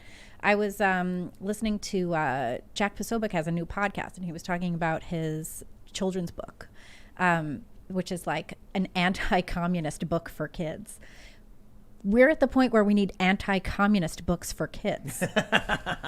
That's right. What is this? And I think a lot of this has to do with the failure of the conservative movement to provide entertainment options or anything that people want to consume. I think people You are are correct. I mean, I'm personally allergic to identifying left or right in the first place. I can't make myself do it. So, and I think that that's quite common with the youth. So, I agree with what you're saying, but at the same time, I feel like the labels are just dead. Well, sure. Well, no. Let's be real. I mean, All the forms are known. left and Yeah. right are. They used to mean, they sort of meant something. It was the French. The French is Right. from French Parliament. But The I people mean, that like, sat on the left and the people that sat on the right. It's completely meaningless today. that's neat. They're from the revolutionaries. yeah, the right were reactionaries opposing. They didn't want to have a revolution. It's tribal signifiers at this point. If you are in favor of the Democratic establishment, you are typically the left. If you are in opposition to the establishment politics, which includes neocons, Republicans, and never-Trumpers, then you are on the right. Whether you believe in right-wing politics or not, it's meaningless. So basically, I can be like, I'm pro-choice. I would like universal health care. And they're like, Tim's right-wing. And I'm like, tell me which politician I would vote for in the Republican Party if that's the case. Because I was like, Tulsi Gabbard and Andrew Yang seem all right. And then, I have my criticisms of them as well. I would vote for Rand Paul because he seems to be like the only principled. Well, I'm sorry, that's not fair. Thomas Massey's pretty awesome too. But there's like very few actually principled people in government at all. And then even when I do look at people like Ted Cruz or Hawley, I'm like, I just don't agree outside of the liberty stuff. So politically homeless, I guess, but it doesn't matter. If you believe in freedom, that's the right. Because you'll see these freedom people. is political, and that Absolutely. What was the New York Times headline? I don't know which one. Where they were saying like the right wing freedom chanting. Remember? Freedom chanting? They were Freedom in chanting. Cuba. They were chanting. right. Right. Anti-government. Yeah. And then, and then the White House was like, they just want more vaccines. That's what they're looking for. Where is anybody on the actual left to say mandating vaccines is wrong? There have been some Black Lives Matter protesters saying vaccine mandates are wrong. Legit. Weren't there some outside the CDC in Atlanta today? I don't know Minaj? if they were Black Lives Matter though. Oh, were they not? Yeah, I don't know, but it was a bunch of young black people who were protesting, saying Nicki Minaj was correct, Fauci's lying. So what ends up happening is you do have your overarching, conservative ink, and then you have establishment left, which includes the faux progressives, these big YouTube channels and streamers who claim to be on the left, but then like buy themselves extravagant houses or try to union bust in their own companies. So left and right. When someone says something, because I'm on the right, Jack said it a couple times last night. I didn't say anything about it, but when they do that, here's my label. They've lost. They've fallen in the swamp and they sunk and they died. You cannot label yourself and get through this. This is not a political. All right, cult or not cult? We'll do that. Cult or not Right. cult? And then you got to define the cult too. Yeah. So like, do you challenge narratives? Who was it? Was it Mark Twain? That if you find yourself in the majority, you should, Marcus Aurelius. Marcus Aurelius said Yeah, that. that's an old one. He's And you should question dude. what you're Yeah. thinking if you Yeah. find yourself in line with the majority. So, there are some things that I'm like, I believe this and I will stand by it. And that means I'm willing to criticize high-profile individuals who might, be friends of mine or might have, certain access that I would benefit from. But I'm not going to. Jim Brewer, best example. When he canceled his shows over the vaccine mandate, he was like, I'm not going to be beholden to this system of money, if to do something I don't believe in. And I'm like, right on, Jim Yeah, I Brewer. respect Rad that. dude. Rad dude. Well, this is why language matters so much, and Huxley and Orwell were obsessed with it, and it's just like we have to be specific in the language because obviously conservatism is a great principle. Liberalism should be a great principle. But those words I don't But want. they're not- those they're words not don't mean principles. anything. I know They're they don't just- mean anything, but I'm just yeah. saying using them is so limiting, and the language is being hijacked. That's what's happening. So we have to be specific in the language that we're using. Well, Yep. yeah, I mean, it's interesting too that even in our cultural conversations, we are adhering to a two-party system. Why? Well, I mean, I think the Mises Caucus guys are legit, and we've had Dave Smith here many, many times because they're like the best we've got at this point, and like they're pro-life. I don't agree with them on a lot of things, but I agree with them on enough. At least we can identify a lot of the problems. And I'm like, if the Republicans won't even identify the problems and the establishment Democrats are reveling in the problems, I'll take the Mises Caucus guys who are at least pointing to it. That's bad. Here's our plan. I'm like, I don't know if your plan's going to work, but at least you're going to put it's like the Republicans and the Democrats are ignoring the fire, or the Democrats are lighting the fire, and the Libertarians like, we got a plan to put it out. And I'm like, I don't care what your plan is. Do it, dude. That's why we need to do things outside of politics. Politics should really not be the top thing that we're dealing with. I think politics is irrelevant. We should building be technology. we Culture. should be making art. Why are we not out there making more art? Yes, exactly. I miss making art. I It's used what to you- do that all the time. You're doing it right now. You were just saying this about conservatives, though. They're not offering. Actually, you both kind of made a similar point. You said, "Where's the conservative rebuttal or offer after the Democrats do something?" And you said conservatives aren't building. They're not making art and culture to inspire or whatever. Right. That's it. Like the left has. I'll tell you. And We- art we- also doesn't need to be about any of those things. I Right. mean, your values come through in the art that you create because you are a principled individual who believes in things and That's- expresses with your heart. That's a lot of what we're trying to do with the new shows we're launching. It's not to make political content to convince anybody of any ideas, but it's to tell stories that will inspire, and our values are conveyed through I it. want to help teach people how to cook. I actually want to learn how to cook while I'm at it. Wait, you're really doing a cooking show? Binging Yeah, with a Ian. couple days ago. Binging Another with one Ian. went up yesterday. I said, you want to avoid the sodium chloride and use salt. I meant sodium benzoate. Sodium chloride is salt. Thank you, YouTube. Thank you, So everybody. check it out. I love to cook. Straight. Oh, me too. I Yeah. do think Join my cooking show. there. Okay. I do think that there's a possibility of a polar shift in culture that prevents a total collapse. I still think it's most likely there is a collapse, but what I'm getting at is when it comes to the creation of culture, the establishment is failing miserably, and it's getting worse and worse. Since Gamergate and Comicsgate and all this stuff, it has continually just been rather bad in a lot of ways. Now, some stuff's shined through and been okay. A lot of stuff has been bad, like the new The Craft remake, which was actually like a sequel, and it made literally no sense, and it was just jamming in a bunch of woke plot points that I'm very confused by. And I'm like, I don't understand. Like they cast a spell to turn a guy gay. A lot of that stuff is just unwatchable. It's Yeah. like watching those Christian productions. We said this before. Like Pureflix, Yeah, yeah. Pureflix. Like I don't know. I don't want to rag on Pureflix. I haven't seen it. But it's like those low grade, like poorly produced, conservative bro, like right Christian content that we used to make fun of. Like I think even Seamus mentioned Bible Man and stuff. Yes. And it's like not inspiring. Kids Yeah. Kids want to watch X-Men. And now, you know what I love about X-Men is the allusions to civil rights, right? Right. But now the left is latching onto that and making X-Men, they're trying to make it like woke. The comics have definitely gotten woke. Yeah, they're doing like all Marvel wokey stuff on Disney. And its Yeah. sales are going down. All And I really want is Star Trek. And Yeah. mystery shows. That's all I want. wasn't Discovery woke? I Did you didn't watch watch it. Yeah, me neither. No, I just watched DS9 again instead. That Right? works. Yeah. Because something special about that era in Star Trek. Yes. So It was like, what, 93 that launched? 89. The Next Generation, I think. Next Generation was was, it 88? like 88. Yeah. And then DS9 was like, I think 93. Yeah, I think so. And then it went into like the late 90s, and then they did Enterprise, and it was just Enterprise was garbage. yeah. It had so much promise, too. The great story, Scott Bakula, one of my favorites. I didn't want a sequel. We just had the Dominion War. Come on. Yeah. And now we get these weird, hokey pseudo sequels. I'll tell you, Picard was pretty good. Picard I was like good. Picard.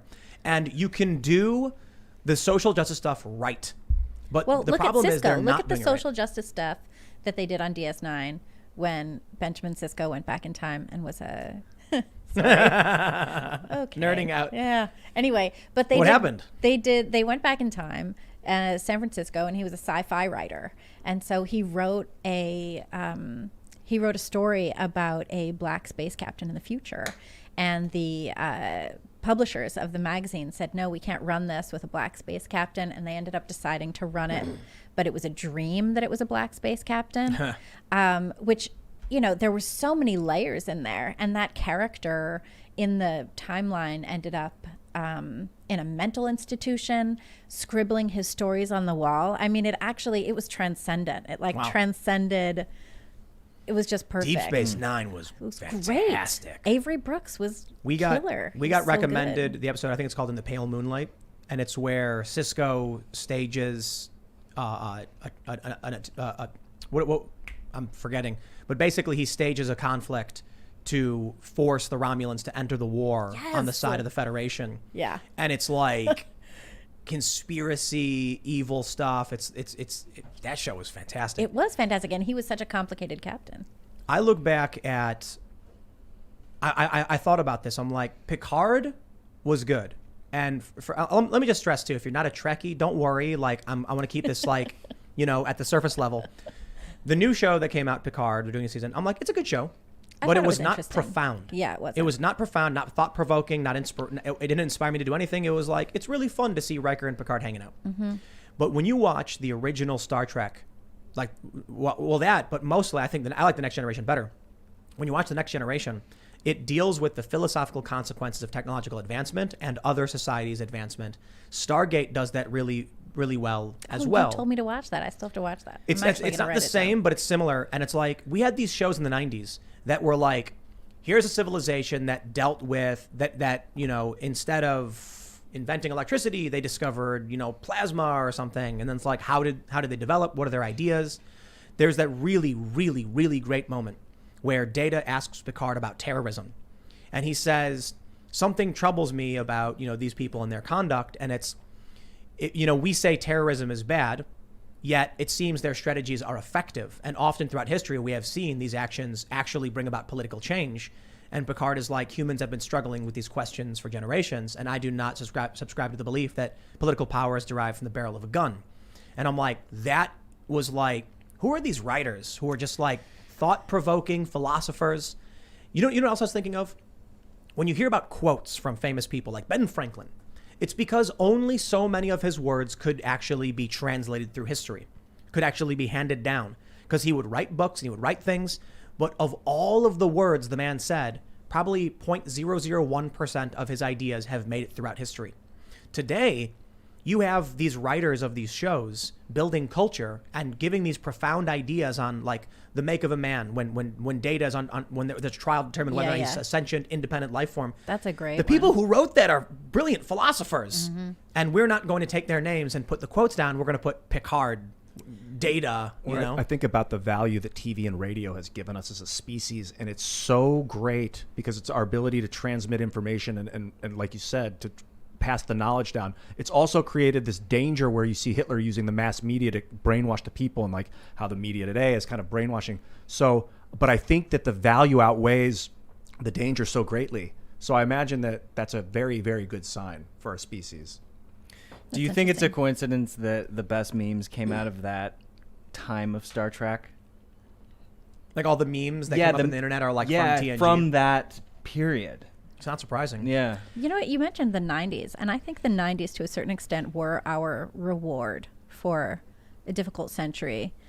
There was so much prosperity. I remember there just being, I was a kid, basically. I mean, I was like in my late teens and in my 20s, and there was just money everywhere. I remember this. I was like hanging out with a bunch of visual artists. Everyone was getting paid to do something ridiculous, and instead was blowing it all on like it was the Cold dinner War and dividend. strippers and stuff. We had a great time. But yeah, that was like the reward. It was a cultural reward. There was art everywhere. There was amazing music came out of that era. We had an awful lot of equality. We had an awful lot of equality between the sexes. Women could do whatever they wanted. The internet emerged, and then the .com just went too far. Well, I think I think a lot of it too was September 11th. We had like a massive terrorist attack shortly thereafter, and that made everything crazy. It was the Cold War dividend. Cold War ended, and all of a sudden we were like, what do we do with all this money and all these resources and all these plans And all these troops.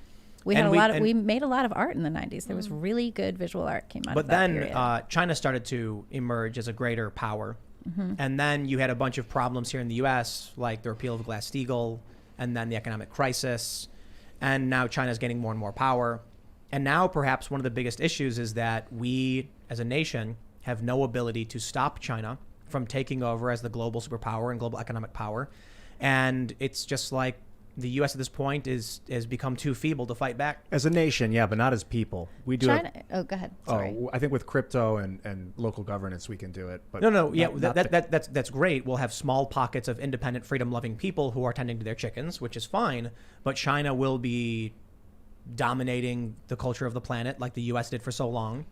Then they'll start putting out their ideas of why freedom is bad, and it's already happening. We're already starting to adopt more of the Chinese communist-style governance and political control. Oh, I just saw a story that the Chinese are going to start doing social credit on corporations now. Yes, that's correct. I saw that too. That's wild. Welcome to the dystopian future. They're also regulating content a lot more now too. That's a whole big thing. Yeah, they ban kids from playing video games for more than like an hour a night or something. 3 hours a week. But even though they banned Bitcoin mining in China, it's not going to stop the people of China from rapidly adopting it. I mean, you can't just assume that there's monoculture in terms of the thought process of the citizens of China. Like No, but- crypto is still going to dominate. That makes sense that, the people are not homogenous in terms of their perspective, but they are showing themselves to be relatively squashable. Like, Hong Kong is not Hong Kong anymore.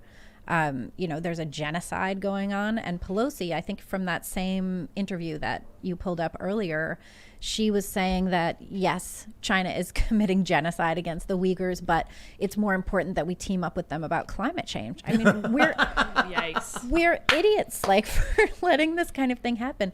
China also, though, had a long period of time while the West was engaging in the age of exploration and all of that, where they were basically just isolationists. The U.S., I think, should have a lot more ability to control its own destiny in terms of energy independence, in terms of manufacturing independence. One thing Trump did was he tried to get more pharmaceutical production in the U.S., localized in the U.S., which I think obviously we should be doing. Why are we, for decades, we let so many Asian countries basically be the factories of the U.S. and the factories of U.S. corporations and U.S. commerce. And there's no reason to keep doing that. We got gutted. I mean, except that Americans probably don't want to work any of these jobs, what with the free money being But flooded out by the government. it's going to be a cold splash of water in the face when Americans who do these these fake jobs, like I tell that story when I first went to Vice and saw how much people were getting paid and what they did for a living. I was like, wow. If working class people in this country could see inside New York media, there would be a revolution overnight. Could you imagine working $15 an hour doing labor, only to discover that someone's getting paid $50 an hour to like scour the internet for pictures of a celebrity, and then they don't show up half the time? Right. They They don't don't gotta- show up half the time. And they don't got to go to work. I'm not kidding. Yeah. The Vice office would be like empty half the time, and I'd be like, oh, where is so and so? And they'd be like, home. They'll write something, I guess. I can only imagine the conversations they have in like the board of directors of CNN, like when they're behind the scenes at MSNBC. If we had access to that and we got to listen in on that, yeah, I think there would be a revolution overnight. The issue I'm bringing up is that there are people who work hard every single day, and they come home with calloused hands, sweat pouring, drenched in sweat, and they sit down and their back hurts, and they go to the doctor, and the doctor's like, Jim, you got a slip disc. And he's like, getting paid, $40,000 a year doing the stuff, and it's like his body is in pain. Then there are guys who it's like they finally got that promotion, they're working really, really hard, and they're older. And then there's a 20-year-old getting paid double their salary in New York to complain about you for voting for Donald Trump. And they say, you're a moron, you're a dumbass, you're so stupid. And that guy's breaking his back to build the infrastructure in this company. Every one of these construction guys who's out and there to drive fixing the the trucks roads. and to like bring Driving you the your trucks. stuff. And then Yeah. they say you're a maggot and a plague rat, and they get double the money you make. I find it still so shocking because it's what, like, the country's basically half and half at this point. It was like, 74 million people voted for Trump. The other half kind of voted for the 83 other or whatever. guy. Yeah. Voted against Trump. Right, voted against Trump is I basically wanna- what they did. But then also the thing with the, I think there have been a number of polls coming out recently showing that it's like 51% of Americans are in favor of vaccine mandates and 49% are not. I know that that's one poll I saw. So it's definitely like half and half. And one half of the country is telling the other half of the country that they're garbage, and that half of the country they is don't the make one stuff. doing all of the work. So I want Yeah. to talk to you It's about interesting. cancel culture and how it affects media companies. Notably, that one of the sponsors for the Post Millennial, where you are the editor in chief, Yes, that's right. Surfshark, which is a VPN, I believe, right? Mm-hmm. They got some Antifa guy tweeted at them that Andy No was all these stupid things Right. they lie about, and Surfshark immediately was like, "Oh no!" Shocked emoji. We're so sorry. We'll immediately terminate our relationship yes, that's with right. them. That's right. So I called him out immediately. I'm like, dude, And it was all lies against Right. Andy. None of it was true. but here's the point I made. This is really, really important. Surfshark responded to me. They said, "Hi, Timcast. We're not supporting or dismissing anyone. Our core goal is protecting people's digital privacy and security, and we just don't want to be involved in someone else's conflicts or ideological disagreements, which is a lie. Surfshark, you're liars. You're bad people.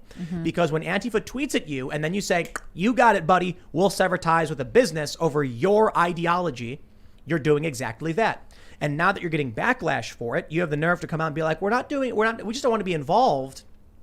No. Surfshark violated the privacy of the post-millennial and Andy Ngo by publicly tweeting they would terminate a business arrangement over accusations made online.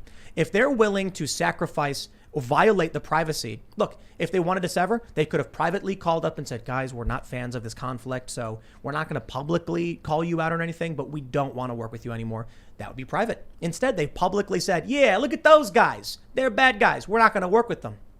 So that's me calling them out. But I'm curious because I still saw ads on the post-millennial, and I was wondering if you had some more insight into this spineless company selling out their values out of fear from Antifa. Yeah, it was actually pretty interesting and shocking. So it was basically, one tweet at this company saying that Andy is a violent person, which I don't know if you guys have ever met Andy, but he's like the furthest from a violent person that I've almost ever met. And then they said that they weren't doing they terminated our relationship with them. But they said that, or they actually did? They're not working with us anymore. Because I still saw, like a week later, there were still ads for it. Yeah, it was lag. Oh. So this company actually terminated a business arrangement because some random Antifa guy, and he deleted his tweets, by the way. Yeah. He tweeted lies. Yeah. Then they went, no problem. He took it down. But then also, yeah,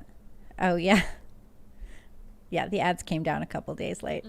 We were busy, apparently, I'm hearing. So whatever. But they wanted them removed. But yeah, so we took the ads down. And, they basically gave legitimacy to these violent extremists who wanted to silence the media and silence the press.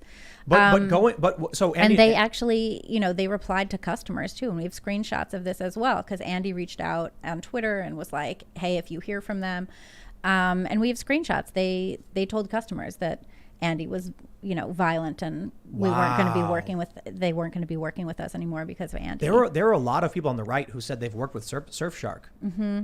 Yeah, I mean, I think that I think this is a horrible thing to do. I think it's a horrible company. Well, I mean, that shows that they don't actually care. Right. They're only responding to PR issues. Yeah. Wow. And it's really just this one person said this thing. Oh yeah, no, it's all nonsense. I mean, so where do you guys see the sort of, I'm only doing business with a certain type of political ideology going? Like, do you think that it's going to move into like a polarized corporate system? It's going to be, I mentioned this before, like parallel economies, but I think people need to boycott and tell all their friends and family to boycott. And the way I see it is, if a company is willing to defame someone privately and publicly, then whatever it costs them in PR to run those ads, it should cost them 100 times from the power of the people to say, you're bad and we reject this, and then going out and telling everybody. Because I'll tell you this, people don't, there's this old saying, I can't remember exactly, but it's like this advice you'll get in media, like a negative experience is 10 times worse, or it's like 1,000 times worse than a positive one. A positive experience is expected. A negative experience is infuriating. Mm-hmm. So if someone goes into your restaurant and they order a cheesecake and it's a delicious cheesecake, they'll be like, wow, that's so good. Well, of course, it should be. They probably won't give you a good review. They won't share your restaurant. They won't tell their friends about it. But if you have a cheesecake and it is gross, they'll tell everyone they know. So if these companies want to play this game where they're willing to step up, stand up, and shove themselves into an ideological conflict, and I'll mention this too. Andy is the editor-at-large at the Post. He's the editor-at-large, yeah. So to sever their business arrangement over one employee, right, and to violate the privacy, one that's editor. The big thing. We have a lot of editors too. Yeah, I mean, and we're keeping our legal options open because this was clearly defamation. Yeah. Defamation and libel. Mm-hmm. And for every instance of it, is it another instance of libel for every person that they contacted? Yeah, like every time they say it. Every person they told lies about Andy. And by causing saying damages. and by saying that they're not getting involved, they are very clearly getting involved on the side of this guy who, just has it in for Andy because Andy exposes Antifa all over the place and is very honest about it and works hard at that. We got to get the post-millennial monetized with Minds Okay. tokens. Yes. Bill's like, I'm not joking. I'll make a business move. Yeah, let's do we'll it. follow up. Yeah. You told me the other day, you were like, hey, Yeah. do We got your to figure thing. that out. Yeah. So I changed my password because, of course, I couldn't find anything. And I found that somebody had given me tokens. all right. That's money. So that was Money in fun. the bank. Yeah, I'll have to we figure out. need, there was a what that period where I said, I was like, a few years ago, I'm like, oh, Hulu did something woke. I'm not going to boycott because they said something dumb. I'll tell them it's dumb. I'm well past that point. I'm like, if a company comes out and does something like this, which is substantially worse than just posting stupid, woke nonsense. If they actively defame people and enter the conflict, I say go nuclear. Share it with your friends. Share my tweets with everybody. Tell everyone anybody who has the service, no, we're not going to work with you. But We're do not going to buy the from same you. thing for Amazon? What did when Amazon bans people? Yes, all the time. No, I Amazon know, is but horrible. are you boycotting Amazon? Half. That's a tough one. Half. Half. But you're right. It's a good point. I actually Half. started, there were some things that I was ordering on Amazon, and I actually started ordering them from the company specifically. I'm not going to say it because what if they say they hate me and then I can't order their stuff anymore. But it's interesting what you were saying about the parallel economies because we switched mostly from using YouTube for our podcasts and stuff at Post Millennial, and now we're using Rumble for everything. And it's, just fine. And we like them quite a bit. It's a lot, this is what we were talking about culture and like in terms of creating more culture. What is going to happen? Are there going to be fully parallel economies with different services based on ideological perspectives? Yes. And if so, where's the conservative Amazon? Part of it too is that the non-left-wing side of things doesn't always do as great a job. What the issue They is don't I have guess all the graphic designers. They don't have all the creatives. So what's going to happen with that? it is changing. It's it is definitely changing. changing. And I think yes, where's the conservative to launch an Amazon marketplace? I would buy from that place. Didn't Mike Lindell try doing something? I feel like you're going too far. It's like, where's the apolitical place launching the alternative? Because it's like when you once hear you're where's the apolitical- conservative alternative, it's not always. It's like, you don't just go to the other side. It has to be the one that is Hold on. there for everybody. What I'm saying is, where the conservative side is the side that allows you to sell Karl Marx and Hitler. The left side is the side that allows you to only sell Karl Marx. And that used to be the left side. You could and say now it's you could not. say conservative, or maybe it's an apolitical, free speech supporting. That's right wing, bro. You can, But you you're can- falling into the trap. No, Free speech and free religion are on the right wing No, side at no, this that point. stuff's beyond political parties. It used to be. It still not. is. Do you- You It can't, you used can't to have be. it if you're going to divide You guys yourself. It can't happen. are naive Okay. and unwilling to accept if the you're reality going of to what's allow happening. yourself to play Joe their game that Rogan you is already called lost. alt-right. Joe Rogan is called alt-right. Bill Maher is called alt-right. it's not- Joe Rogan is called Yeah, far-right. a- And the dude's literally in favor of UBI. It doesn't mean it's real. Dumb people are using those terms.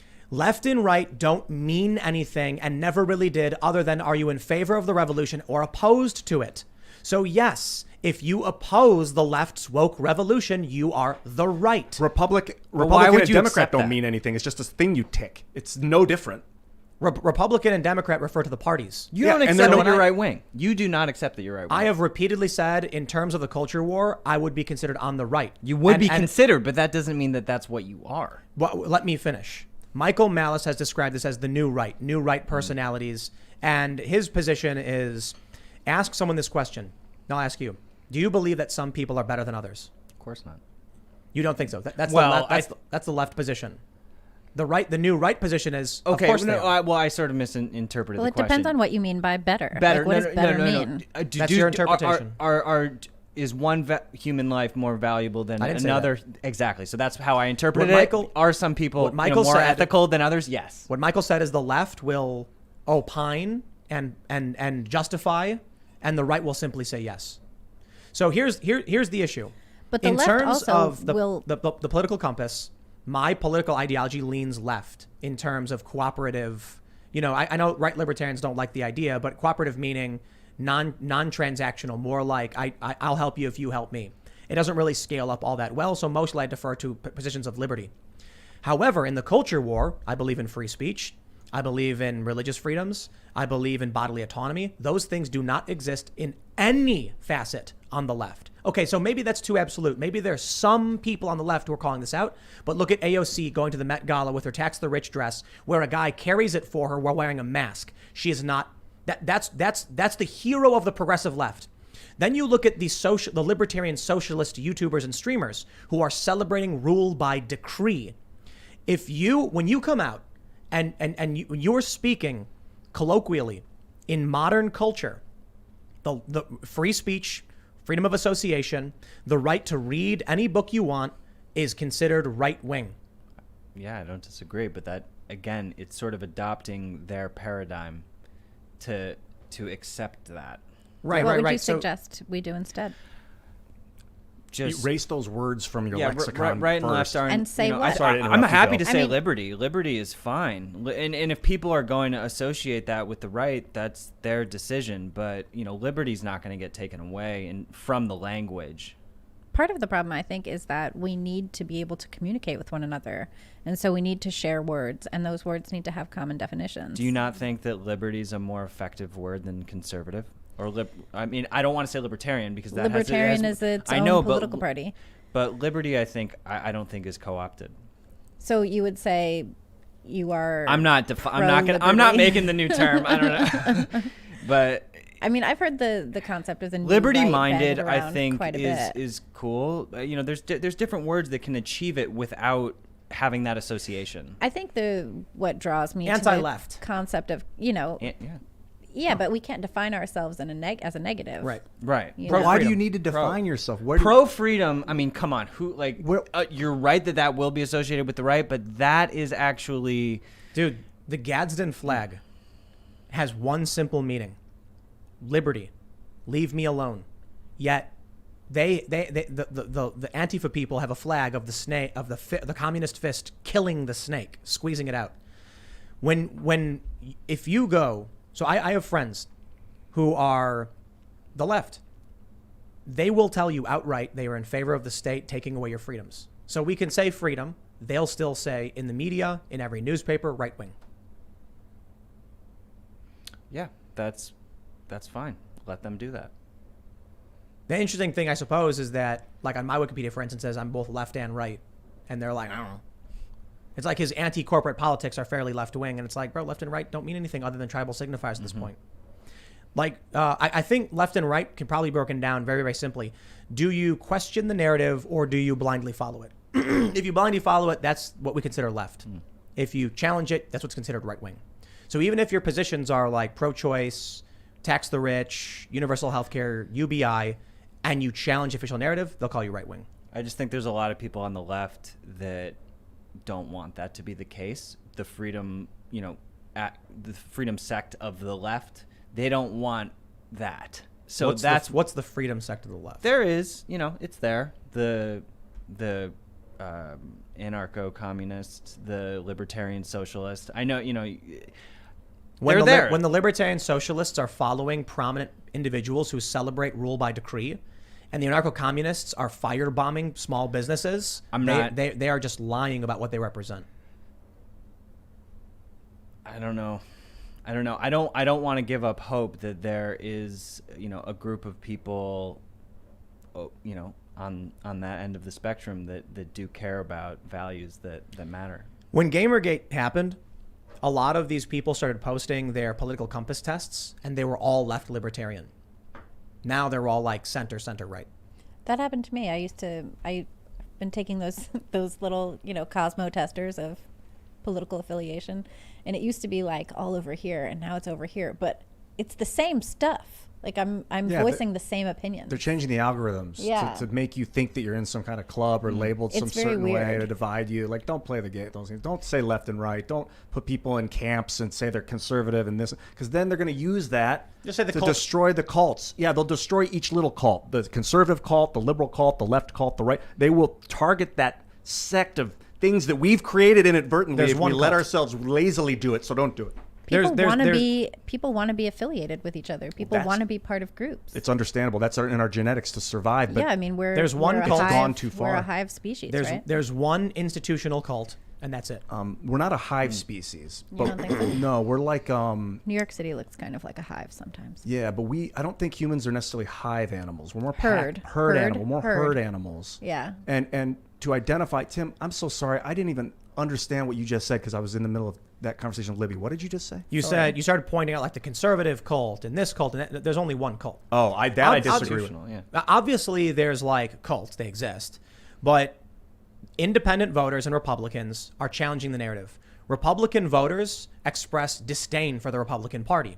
Democrat voters overwhelmingly believe whatever they're told by Micah Brzezinski. From the other perspective, or Rachel Maddow. Fox News is the narrative that No, it people are isn't. blindly. No, from the other perspective. No, you're yes, not. It is a narrative. and That's they a are cult. When Tucker Carlson came out and said Sidney Powell was wrong, they lost like 3 million viewers. Do you want to know something? I was on his show that night, and I lost so many Twitter followers that night because I was on the show where he slammed Sidney Powell. That was very But they funny. still retained millions of viewers and still is the biggest show because people on the right are not. They're individualists. They're not unified for the most part. Though there are different groups within the right that make it up. I'll put it this way: I forgot the analogy I was going to use. Anyway, the point is, the left as we know it, the ones that are pro-vaccine mandate, the ones that believe Trump colluded with Russia, the ones that never let that go, they refuse to believe the facts when stories come out and say, like, Biden did this. Mark Milley called China outside the chain of command. All of this this story is developing, being confirmed. Now we have the defense secretary saying, I never authorized that. Now we have the defense secretary saying, if Trump gave a military order, it should not be going to Mark Milley. We know for a fact he did this. And what is the mainstream narrative? He was a hero who stopped a madman. That is the cult. That they can tell you to your face, they've shuttered the 3 branches of government. They have bypassed the standard process of legislation. And the priests of this, the so-called libertarian socialists, are celebrating the usurping of civilian authority, the usurping of the branches of our government. They're in a cult. Now, if Republican voters, if Trump voters, Republican voters and independents argue with each other all day and night, but agree on certain principles of freedom, clearly not a cult. Because I can have an argument with somebody about, like Jack the other day, about family and responsibility, and we're not unified, but we'll hang out, we'll have more shows, and we'll debate these ideas. Look at what the left does on their shows. You can't challenge them. Brian Stelter won't have on Glenn Greenwald to question him in any capacity, but Tucker Carlson brings on Antifa all the time. If one side is saying, challenge the narrative and question science because that's what science is supposed to be, and will absolutely entertain our rivals' positions, and the left says, never going to allow it. There's no. Let me tell you no one more sides, thing. dude. Yes. There are Well, sides. there There are are no- people who there are are, of willing course, to sides. talk and people There's who are tyranny not willing and to there is talk. freedom. And there Yeah, are, but that there are changes. tyrants. One person, I might not want to talk today, but tomorrow I could be in a different mood. There are tyrants like Gavin Newsom who are putting rules in place and then breaking them. And you're saying, well, it's no Hey, sides. I agree that he's acting like a tyrant. Yes. We're planning I would on say having. that if you're acting like a tyrant, you are a tyrant. I Yeah, would sure, say but that doesn't that's mean that a people are on defining 2 different characteristic. sides. Like that's falling into the trap I of the don't left think- and the I- right and the being- Republicans. I don't naive. think it's necessarily No, a I'm trap. trying to fix. You cannot fix it if you're going to play the fault. Okay, but here's the thing that happened. You have let's call them Democrats, because that's actually a political party and we can agree on the definition of that, right? So you have the Democrats, Gavin Newsom, Nancy Pelosi, Joe Biden, Kamala Harris, all of these people. They assumed that they decided that Trump's presidency was a sham presidency, right? They decided that that was the case. They acted as though that was the case for 4 years. They acted outside of traditional The law. Sure, yeah. Durham is filing an indictment against the lawyer who what's his fabricated name? evidence. Sussman? Yeah. So they did. They acted extrajudiciously. They acted outside of legislative means because they believed that Trump was a sham president. And they assumed that everyone else believed it too. Like, look at even when Biden was running for president, and after he won and he started saying America is back, as though America wasn't here for the past 4 years the whole time. We got to go to Super Chats, but I'll say one more thing. Joe Biden has come out on numerous occasions looking into the camera and addressing 2 nations. That's it. Initially, he said, we need more lockdowns. We're going to need more restrictions at a time when red states either didn't have them or were ending their lockdowns. When Joe Biden said that, it was clear he wasn't talking to Republican states. Recently, he said, our patience is wearing thin. He's not talking about blue states because we have the data from the CDC already. Blue states are overwhelmingly vaxxed, around 70 to 80%. He was talking to Louisiana. But red states are under 50%. That's who he was talking to. There's no red and blue states. There's states where like there might be a Ian. Republican governor and there's Ian. a 63% of the people are registered Republican. It doesn't mean the state is red. There's Ian, a lot of people of a lot of different we're going to super mentalities. chats. Yeah, we are. And I'm going to tell you this. We are not going to have these fake semantic arguments ever Dude, again. this is the point of the conversation is No, the it's not. cement. Yes, that is what 1984 is about. The issue is that when we can have we have a room with 5 people in it, and 4 people can say to you the definition of the word rights, and for no reason other than to just make a fake argument, you get into semantics. We're never doing that again. What are you talking about rights?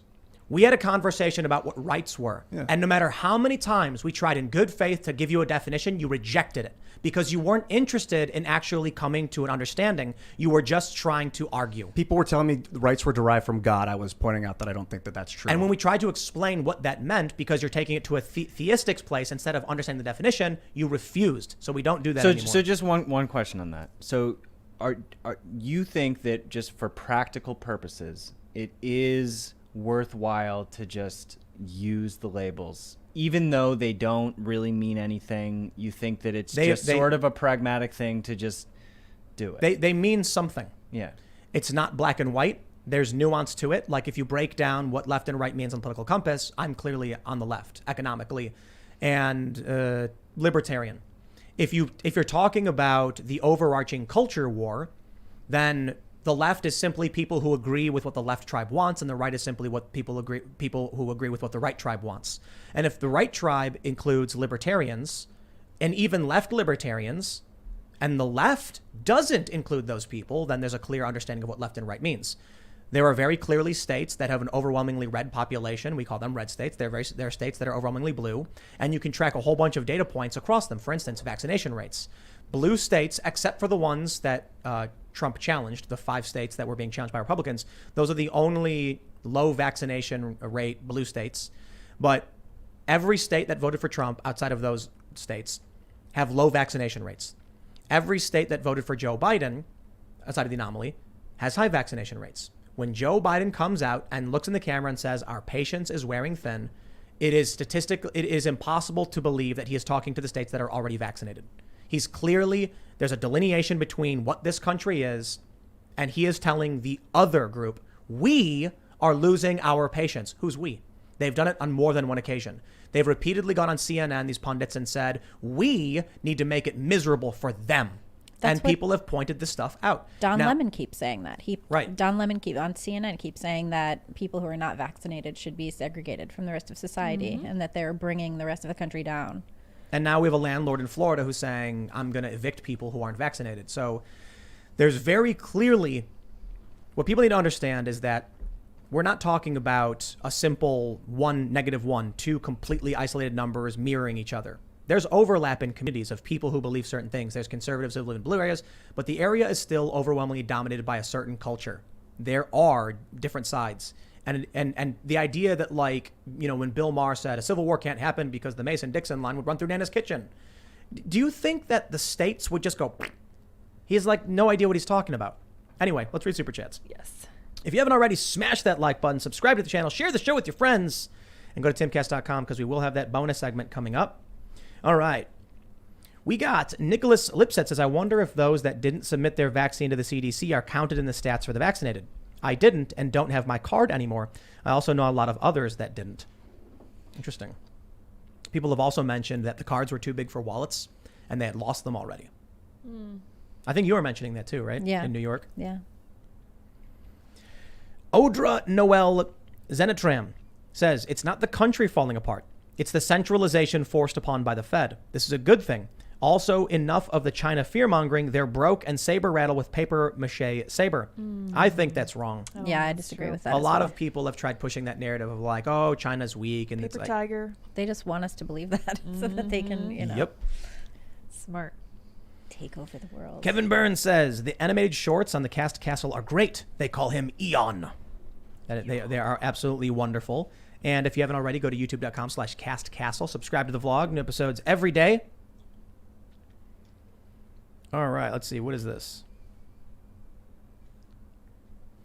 That Hazmat says, Tim, you make my soul cry paying absurd secondary market pricing for hard-to-find bottles. These shops are price gougers and have these dusty bottles sitting around for a reason.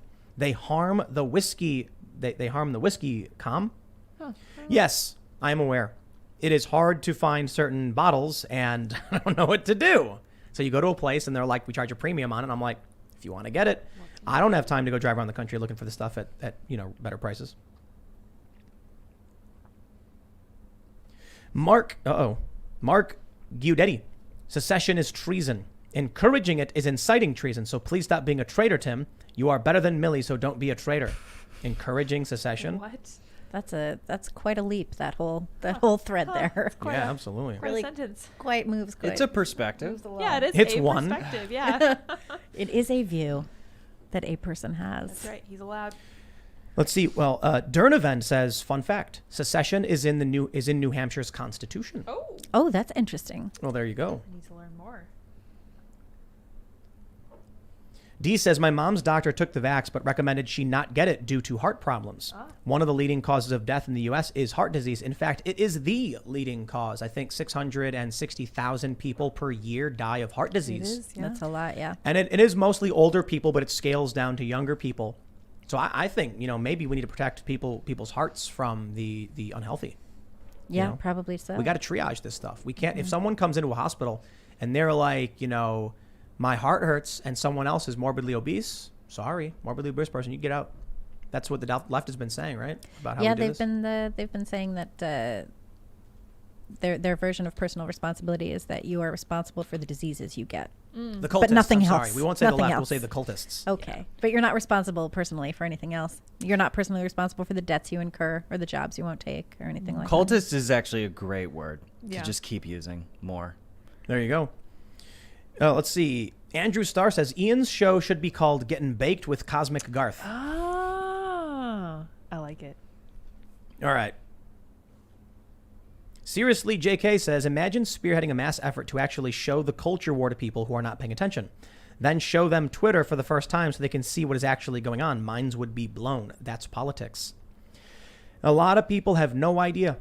And I think it's funny when, people like these high-profile comedians who are like in politics don't go online and they don't know how Twitter influences the world. And then you go on Twitter and like some random idiot tweets and then a media company loses a sponsor because some idiot lied on Twitter. I had a lot of respect for Nicki Minaj's Yeah. statement last night that she like came that. out with. I Yeah. thought it was good. So I just real quick, I looked up the secession treason thing, and secession in itself, I do not think is a form of treason. Going to war with a country is a form of treason, which is basically what happened in the Civil War. Yeah, it could be considered sedition, but treason Possible. is adhering to the enemy or providing them aid and comfort. So if New Hampshire's like, yo, we out, they can say that's seditious, but I don't think it's treason. I don't see it. Like But- telling another country that we'll give them fair warning if we're going to Oh, attack yeah. just on the side. That sounds like treason. That's not so great. BlackRock Beacon says, Ian, they do have cult leaders, many of them. The cult is more like a religious organization that has preachers. It's the Blue Church, the cathedral. That's one way to put it. Let's see. It's hard to read if it's an RN or an M. Demavend says, Article 10 of the NH Bill of Rights is the right of revolution. We have secession already there. Woohoo. So if you're not familiar with the Free State Project, you can check out their website. They're basically like you sign a pledge saying we're going to move there and just completely advocate for freedom. So there you go. Crom Mike says, Ian, I understand that you are resisting fear, panic, and trying to be optimistic. I would ask you, though, when have they ever given up their power? Who is there? they? There is also not one Hitler to point to on purpose. That way you cannot aim your rage onto one person. You aim at a party. George Washington gave up his power. That's what he's saying is the left is a group of people, and many of them are in powerful positions, and many of them are just cogs in the machine, blindly following and giving their resources and power to empower these people, who then do things like Gavin Newsom. He's not the president, but he says, everybody, we're shutting down your businesses. Hollywood, you're good to go. Ladies, small business, you're shut down. Me, by the way, I'll go to a restaurant violating all the rules and not wear a mask. I mean, if you zoom out, I think all of us as Americans are blindly giving money or supporting a system like this it's not totalitarian, but it's like a world military, this whatever's taken over the United States. By us like kind of passively enjoying the United States' benefits, we're supporting it. I think Trump voters it's been a voted while. for him on the basis of him saying he was going to be getting out of the Middle East, and then he gained something like 11 million new voters because he was actively getting our troops out of the Middle East and setting forward for putting these deals in place. I think most Americans don't want these wars, do want to get out, don't want the tyranny. They want to have their homestead. They want to have their family. They want to be left alone and live peacefully and not be engaging in global conflict. The problem is there is a cult that is willing to elect Joe Biden, a warmonger, and re-empower the establishment to go about blowing stuff up. And there you go. But it's also been, it's been the implementation of crisis politics for the past 20 years. And we have taken those crises, looked at them and said, okay, because of this crisis, we will give up our rights, right? We gave up our rights with the Patriot Act, the formation of the Department of Homeland Security, which now seems to believe that domestic white supremacy is the biggest terrorist threat facing the country. We just have systematically given up our rights ever since September 11th, willingly saying, we're not going to hold our representatives to account. And we still don't. I think Why don't we? The cult is global.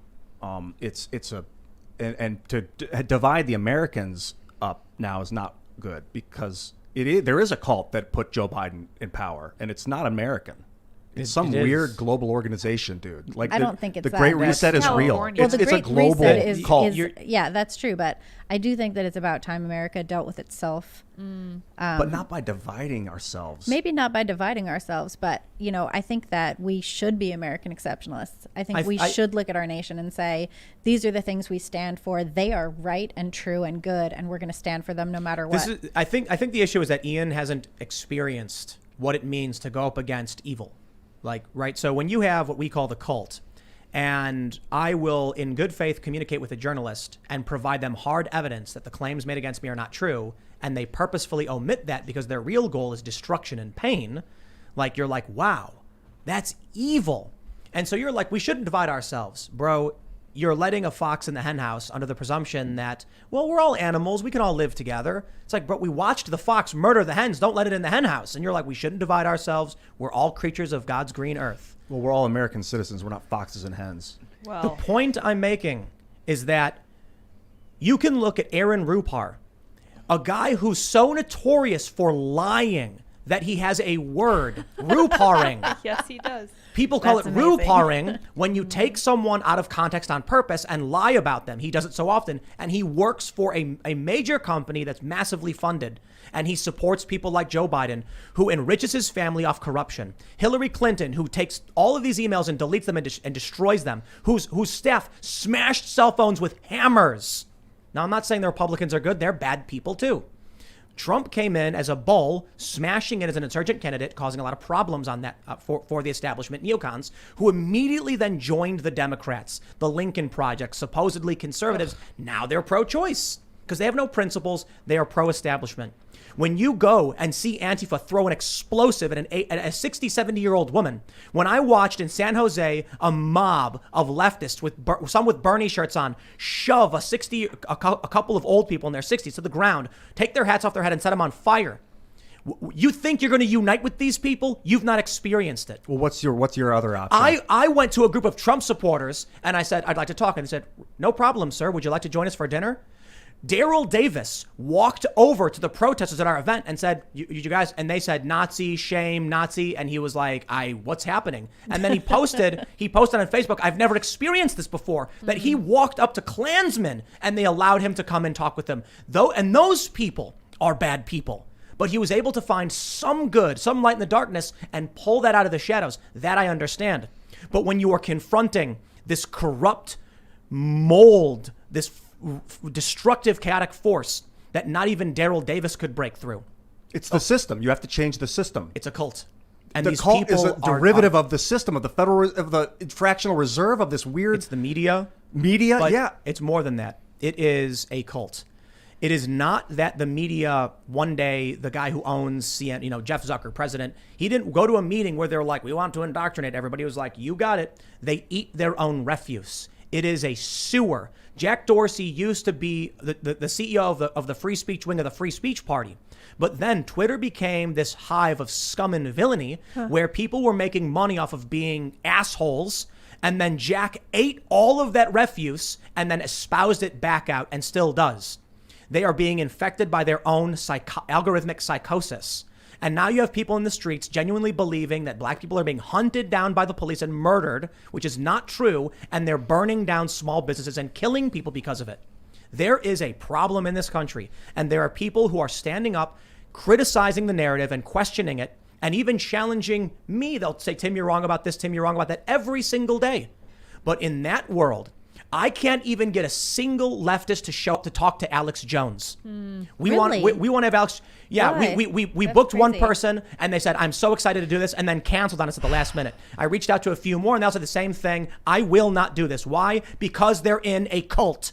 And if they stand up and ever associate with anyone on the other side, like we would like to, they will be destroyed. They know it, and they refuse. That's why so many of the anti-SJW YouTubers from back in the day during Gamergate flipped and are now leftists, or at the very least bowed out of the fight, because they're more worried about their ability to make money than to stand up for their principles, and they know the encroachment of the chaotic destructive force is seeping into more and more institutions, and they've bet we will lose. I don't care if we lose, because I'll get in my van and go down by the river. But I'll be damned if I'm going to sit here and be like the dude who threw a brick through the mom and pop bakery shop or burned it down and killed a guy. Let's unite with those people. They're good people. Well, and Ian, you can have compassion, on a human level for them, but also not play their game and call them out for, which you do, quite frankly. I think that Ian likes to play the semantic game, but he also does call out things when it's obvious, and you can do both at the same time. And Yeah, I think we have to. You have to stop the actions of violence, but also understand that those people can be de-radicalized. Daryl Davis couldn't do it. I don't think they want to be de-radicalized. well, that's the thing, and they have they have everything. They have all of culture. They have all of politics for the most part. Why would you possibly want to be de-radicalized? Daryl can't. Look, you can't force someone to de-radicalize. So Daryl only engages with people who are willing to talk to him. And they weren't. And they weren't, exactly. So you can't, you're not going to force someone to change. Daryl deals with people over years at a time, listens to them literally for months, hating on him, and then eventually they start asking questions about him. And Did you see the picture of the woman in the gorilla mask throwing eggs at Larry Elder? Yeah. I thought that was actually. Do you guys remember the Gorilla Girls? So the Gorilla Girls were basically a leftist activist group where they would all wear gorilla masks to stage actions, and I think that was actually. It looked to me like a gorilla girl mask. But also, it was sort of amazing that this person was seemingly unaware that they were wearing They're zombies. like a really that would be so racist. Yeah. They would just be so racist Ridiculous. to wear a gorilla mask and throw eggs at a black Attack guy. a black man. What the heck is They're that about? zombies. Right. That's they're crazy. zombies. Yeah. I you went look down- at like Antifa, you were talking about them, and they were recently, I think it was in Portland, and they were attacking Christians and throwing Christians were having like a some sort of prayer thing, and they threw all their sound equipment in the river. I was in San Bernardino, and there were Trump protesters and Antifa protesters, and I was just there filming, and a bunch of the people on the right, some of them knew who I was a few years ago. I walked over to the Antifa people, and they were standing there holding signs, and I was like, hey, would you guys wanna, and as soon as I did, a woman came up and started going, mic check, mic check, mic check. And then they all started repeating her, mic check, and she goes, do not speak to anyone, they're trying to trick you. And then I was like, okay. That sounds pretty tricksy all Love by They itself. do that all the time. And then I was like, would any of you guys, and they completely ignore me, would not say anything, because it is a zombie horde. It is a cult. There is no unifying with people who you can't even talk to. if you can't even invite them to sit down. So there are some people that I think of as reasonable on the left, that are leftists, that are like hate Trump and all that stuff. They won't come on. Of all of the people, that's why I'm like, my respect to Vosh. People rag on him all the time, but he came here twice. Yeah.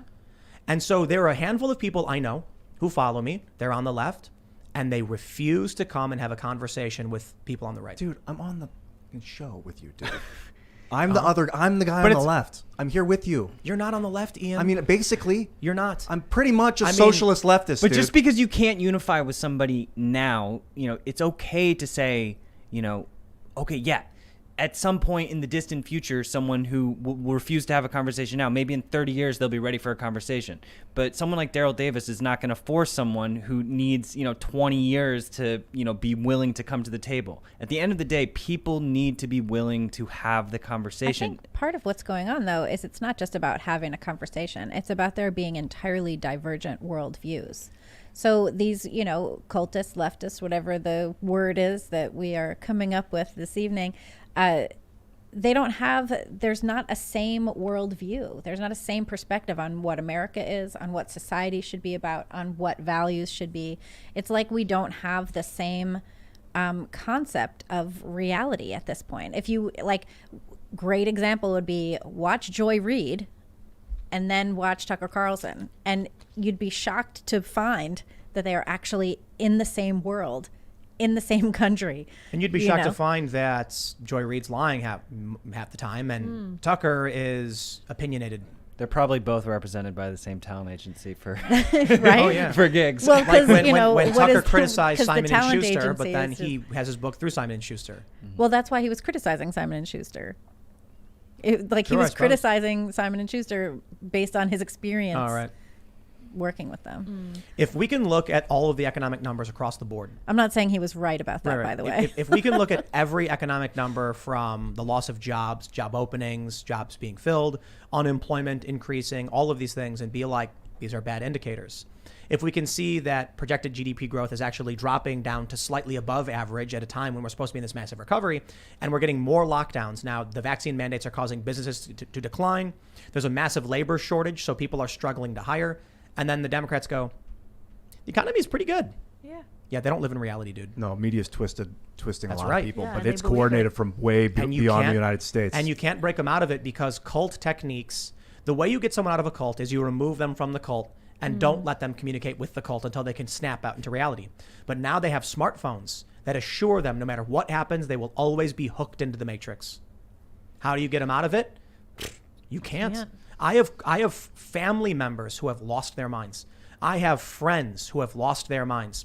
There are people I grew up with who are going on Twitter and making things up about me. There was one story, my favorite story, was that at 2 a.m., I went to an activist's house in Boston and turned their TV on, waking up everyone in their house. And I'm How like, dare you? What? and people were commenting like, whoa, I can't believe Tim would do So that. And I'm weird. like, That's insanity. when was I in Boston? What the I don't heck? know you. How'd you get the remote? But they make you these doing? things up. I have friends that I used to skate with every day that I grew up with in Chicago that are going on Twitter and lying about me because they're in a cult. And I have actually messaged them like, I've known you for 15 years. You know that's not true about me. Here's more evidence from my private files proving that story was fake. And they go, I don't care. They're in a cult. They do They not actually care. say that they don't care.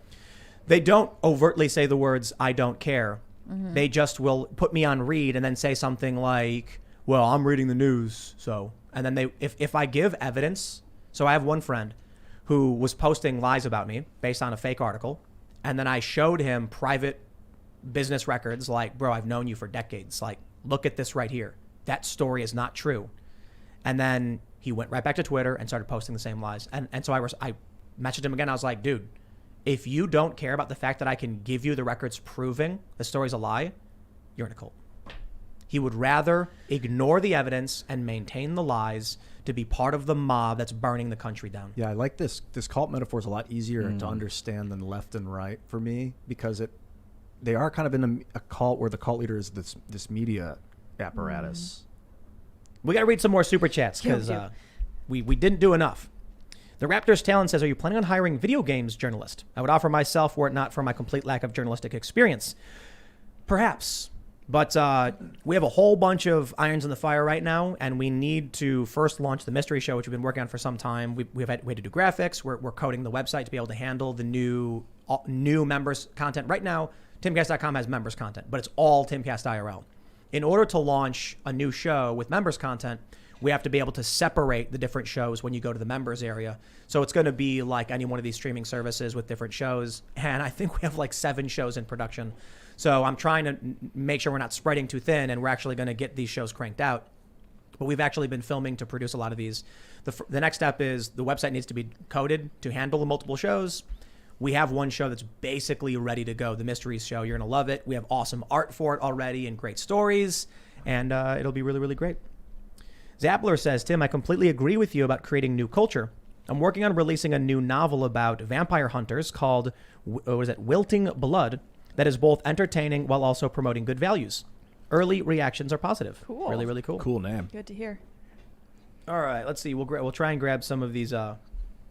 That person should look into the critical theory that was embedded into Buffy the Vampire Slayer, which is a very real thing. The creators of Buffy the Vampire Slayer were, thinking The about TV show? Yes. The creators were, embedded Yeah, that yeah. narrative inside. Yeah. I've watched that whole thing twice. 6.8 says, Tim, you need a FOIA task force to pry the info out of these a-holes. Props, man. You're the new Glenn Beck. Ooh. Well, Glenn Beck's still around.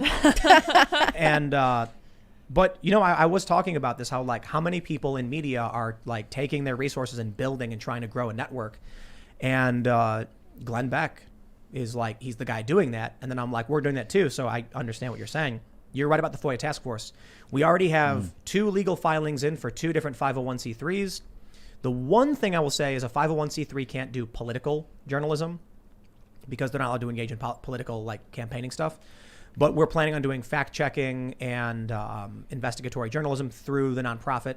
We're also filing the open networking nonprofit, which is going to create open source networking tools so that people can't be banned anymore, utilizing the Fediverse. I'm sure all of the wackos who use the Fediverse are very happy to hear that. All right. Rick Howell says, red, blue, right, left are labels like man and woman.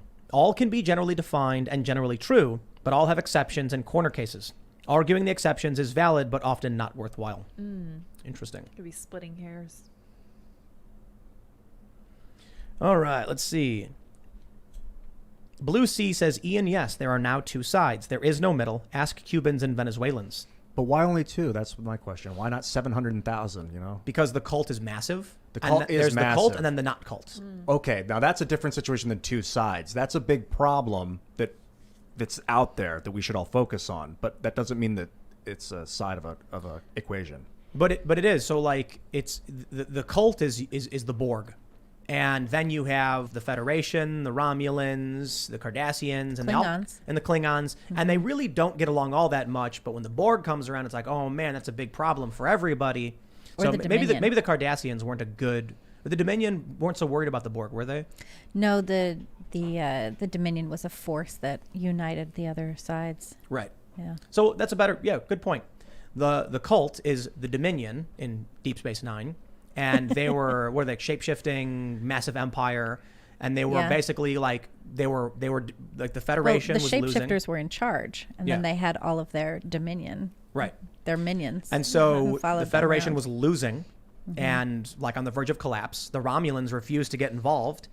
The Romulans hate the Federation, but then they eventually, Sisko effectively tricked them. Well, it was a great episode where he got the Romulans to join the side. But anyway, that's the point. Whatever this side is, it's comprised of a bunch of small different factions, with the Republican Party probably as one of the biggest components of it, but I can't stand the Republican Party for the most part. But there are a lot of people like me who are probably left liberal politically who think the cult is a dangerous, destructive Borg force that needs to be stopped. So I'm willing to vote for Donald Trump, who says, I'm going to stop these things specifically and promote values that will prohibit this in the future. And I'm like, we need to stop this. So... in the primary 2 years ago, I was like Yang and Tulsi. Yang had a huge list of proposals. It was brilliant. He went through policy like no one I've ever seen. Too many of these people just bend the knee to the Borg as soon as it comes down to it. So, all right, we'll just grab a couple more here because we got to do the member segment. All right, let's see. People are mentioning illegal immigrants. D. Seelen Maggie. Ian, your optimism is admirable. We will not fix the cult if peace is what we're after. Then fine, accept division and secession to save the sovereignty of individuals somewhere. War will always be human. That was a powerful super chat. Michael Rutherford says, I'm a leftist, and it's hilarious since we are saying the same thing about you guys, that you have all been radicalized and need deprogramming. see And that. that's the point. Yep. We're objectively correct in that. No. Well, I don't Let him think. finish, I don't let him think. finish. Okay, We but are. I don't think either of us are correct. We are. We're quite literally correct. When I can do research and look into the Ukraine meddling and the corrupt actions of Joe Biden, and then look into the Russia stuff and be like, it seems like Donald Trump is an asshole. He's got bad mannerisms, but he's not a racist. He won Civil Rights Award. He's an old man who's lewd and lascivious. I can accept all of those things because I looked into it. Joe Biden has a magazine article from Politico called Biden Inc. that maps the corruption of his family, and then they delete the news articles from Twitter, proving that the son's laptop, proving that Hunter Biden's laptop had all this stuff on it, and that he was doing crack with hookers, and that Joe Biden was meeting with him. And then Tony Bobulinski comes out and says Biden was the big man, he was getting cut in on the deal. And I'm like, all those things happened, and all the news is there. And then they come out and say, but you're in a cult. Yo, I've been saying the entire time. I get into an Uber, and they're like, man, Trump is an asshole, isn't he? I wish he didn't talk the way he did. But Hillary Clinton, she's evil. Yes, there are a lot of people who are like, I'll put it this way. Trump has his cult. It's really small. They have no influence and no institutional power. So when the media highlights the fringe as the boogeyman and says the alt-right, what did Vox wrote an article saying the alt-right could be as large as, 40 million people or something like that. Well, Like some NBC insane put out number. NBC wrote a story. It was Brandy Zadrozny wrote a story in the spring about how the lack of white supremacists at white supremacy rallies was evidence of how deep-seated white supremacy is in the United States. These people That there are a cult. weren't white supremacists there Right. was the evidence. Yep. No, but honestly, that super chat is amazing because that's someone calling themselves a leftist, willing to throw up a few bucks to say that. Yeah. And it is true that they're using the cult word as well, but I think that it's pretty clearly Is it radicalization to be like the founding fathers were right? The basis of our country, that's racist. The basis of this country that's been around for 250 years that we learn in history class, and it is regular American culture, is not radicalization in any sense of the imagination. The radicalization is not the media, because this is media. This is the media as well. It's the people who are cheering for rule by decree and forced medication on the American population. I think it's the media that's brainwashing those people. Is the focus, not the people that are getting brainwashed. Although they end up yelling at they're us. guilty It's too. social media and establishment media. Yeah. Yep. Now it is. But these are all individuals who have to make their own determinations and decisions and are responsible for their own views and their own actions. So, final thought before we wrap up, I will say this. The point I was making earlier about when the conflict comes, these people genuinely believe that we have all been radicalized, that when I have Vosh, a socialist, on the show and give him space to speak, I'm somehow radicalized. Yet other leftists won't come on the show at all. You want to talk about radicalization? It's that the only leftists who beg to come on the show are the ones who do drama bait and complain about, like, one guy is being roasted. Like, I'm not going to name any. I'm going going to find one. I'm going to find a really good one. I'm going to help out with that mission. I have that in my Here's head the problem. too. I'll tell you this. On the right, there are people with millions of followers, hundreds of thousands of influence in the intellectual dark web. There are people who are moderate or progressive of influence. They're all willing to have a conversation in some capacity. On the left, the high-profile people in a cult won't do it. But the low-profile people desperate to build up followings will beg to come on any platform that will have them. So there's the issue. So is there a subscriber threshold that you're looking for, or a certain influence, like mattering in the conversation? Mm-hmm. So would it make sense if I went to like a local DSA meeting and found a guy and been like, we'll put you on the show, I guess you're the best we could do. I want someone who they're like, this guy said these things that have an impact on the culture, and I want those ideas to be challenged and debated. Alex Jones is extremely influential. Why won't anyone be like, I would gladly go on that show to do it? There are some grifters who have a lot of followers, but their whole content base is drama. We want We want political conversations. We don't want you smell bad and you're dumb. And there are a lot of high-profile people that do that. Is we that can't not book. discourse? I mean, Someone wanting to come on the show to just sabotage the show, I can't. We No, can't do. obviously. I was making a joke. So, but this is how it's always been. I have a video on my main channel from a long time ago when I was in Berkeley, and I was filming the street with my camera and talking to someone when a woman forced herself in the conversation and started making a bunch of leftist points. So I turned with my camera and let her speak. Then afterwards, I asked her some questions. And then what I basically said was a woman was attacked. She was all bloody. And she goes, well, she deserved it. You know, if she wants to come here wearing a MAGA hat, then she'll get attacked. And I said, so you think that if a woman is wearing skimpy clothing and a man attacks her, she shouldn't have worn skimpy clothing? And she goes, yeah. And I was like, okay. 5 minutes later, you know, I turn the camera off. I have the recording. She walks up and goes, don't use any of that. Don't put that anywhere. And I was like, I was standing here and you started saying things to me. I have the footage. She's like, no, you can't use that. They don't want their ideas. They're scared that if they say the wrong thing, they'll get attacked. The left will come for them because it's a cult. Meanwhile, I can come out and argue with Glenn Beck on his show about why I'm pro-choice, and it ends with us shrugging, shaking hands, and saying, that was a really, really great conversation. Thank you so much. You don't get that on the left. They throw eggs at you. They scream racial slurs at people. While They wearing say- gorilla masks. While wearing gorilla masks, they throw eggs at a black man and claim they're not the racist. You know, we'll wrap it up there. I want to make sure we get that member segment up for you guys. But thank you all so much for watching. Smash that like button. Subscribe to the channel. Go to timcast.com. Share the show with your friends. You can follow me at Timcast everywhere. You can follow the show at Timcast IRL. You want to shout anything out, Bill? Yeah, everyone hit up Minds, download the app. got a Download contest? Minds.com/mobile. We got Minds token battle going right now. Next person to 1,000, 5,000, 10,000, 100,000, 200,000 subs gets, so 100,000 subs gets 10,000 tokens, you know, and proportionally. So if you're new to the platform and you get 1,000 followers, do you get 100 tokens? Not everybody. The next person. The The hit. next person. So there's one winner for each right now. We're going to keep doing this. 100 tokens is Cool. like $200. Yeah. Oh, that's cool. So I'm like 20K away from 200,000 followers on mine. Do it. And it's 20,000 tokens. Yeah. That's like 40 grand. oh snap! wow. Subscribe to Tim on Minds. Yeah. Make it Well, happen. yeah, I Sargon's guess. fighting you. Oh, Is he we have to actively beat getting Sargon. followers? Or He's aware. He's aware, huh? Snap. Minds.com/Timcast. 40 grand. We could hire somebody with that. We sure could. Just hire somebody 40 grand for the year to do something, I guess. Full stack. Libby, you want to shout Do something some out? stuff. Oh, that's not for 40 grand a year, though. Yeah. Hey, well, you could follow me on Minds, apparently. Oh, I have it. I keep forgetting my password, but I'm going to nail that at some point. My name's Libby Emmons. I'm on Twitter at Libby Emmons, and I'm at the Post Millennial every day. I am Ian Crossland, and you are sovereign. oh. This Nice. is good to know. I will say before we go that I appreciate Ian's concept of not trying to divide people into groups, but I will say that there comes a point when people are dividing you against them and you don't have a choice anymore. And if they're putting you into a group like unvaccinated, or in my instance it would be something like pro-life, something they will really come after me for, I don't have a choice. We're not on the same team. It's unfortunate, but it's the way it is.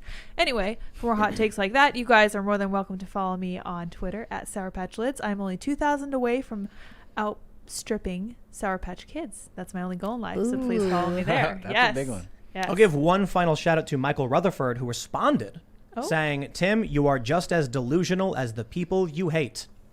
I would say that I don't hate 99.999% of people. There are journalists who work for websites like BuzzFeed and Vox and the Daily Beast and Slate who are evil people who make things up and lie. Now, as for the delusional thing, I'll tell you this. When Micah Brzezinski goes on her show and says, our job is to tell people what to think, you can think whatever you want about what she said. Sure. When I can read a story from Politico that says Ukraine scrambles after aiding the Democrats in the 2016 election, and then later writes another article saying there was no meddling from Ukraine in the election, I have to wonder why Politico didn't just retract the first article and how both things can be true. When you have 4 years of Russiagate that I accepted in the press and said, wow, look at this evidence. I actually met with a very high-profile journalist who told me all this stuff, and I was like, man, it sounds like Trump did this. And then the news comes out, it didn't happen. it was bunk, it was a witch hunt, all that stuff. The FBI report says no. When the FBI comes out and says there was no coordinated insurrection and there was no plan, I got to say, how many times are you willing to be wrong? Or is the fact is you don't actually research anything. You don't look into the stories. You don't fact check any of them. How about Mayogate? When Slate, Huffington Post, I don't know if it was Slate, but the Huffington Post and The Independent published a story claiming that Republicans were lying about the cost of mayonnaise, and I simply called the restaurant and got the confirmed numbers. You call it delusional, doing the groundwork to figure out the facts. You are delusional, my friend. Timcast.com. We'll see y'all there. Bye, guys.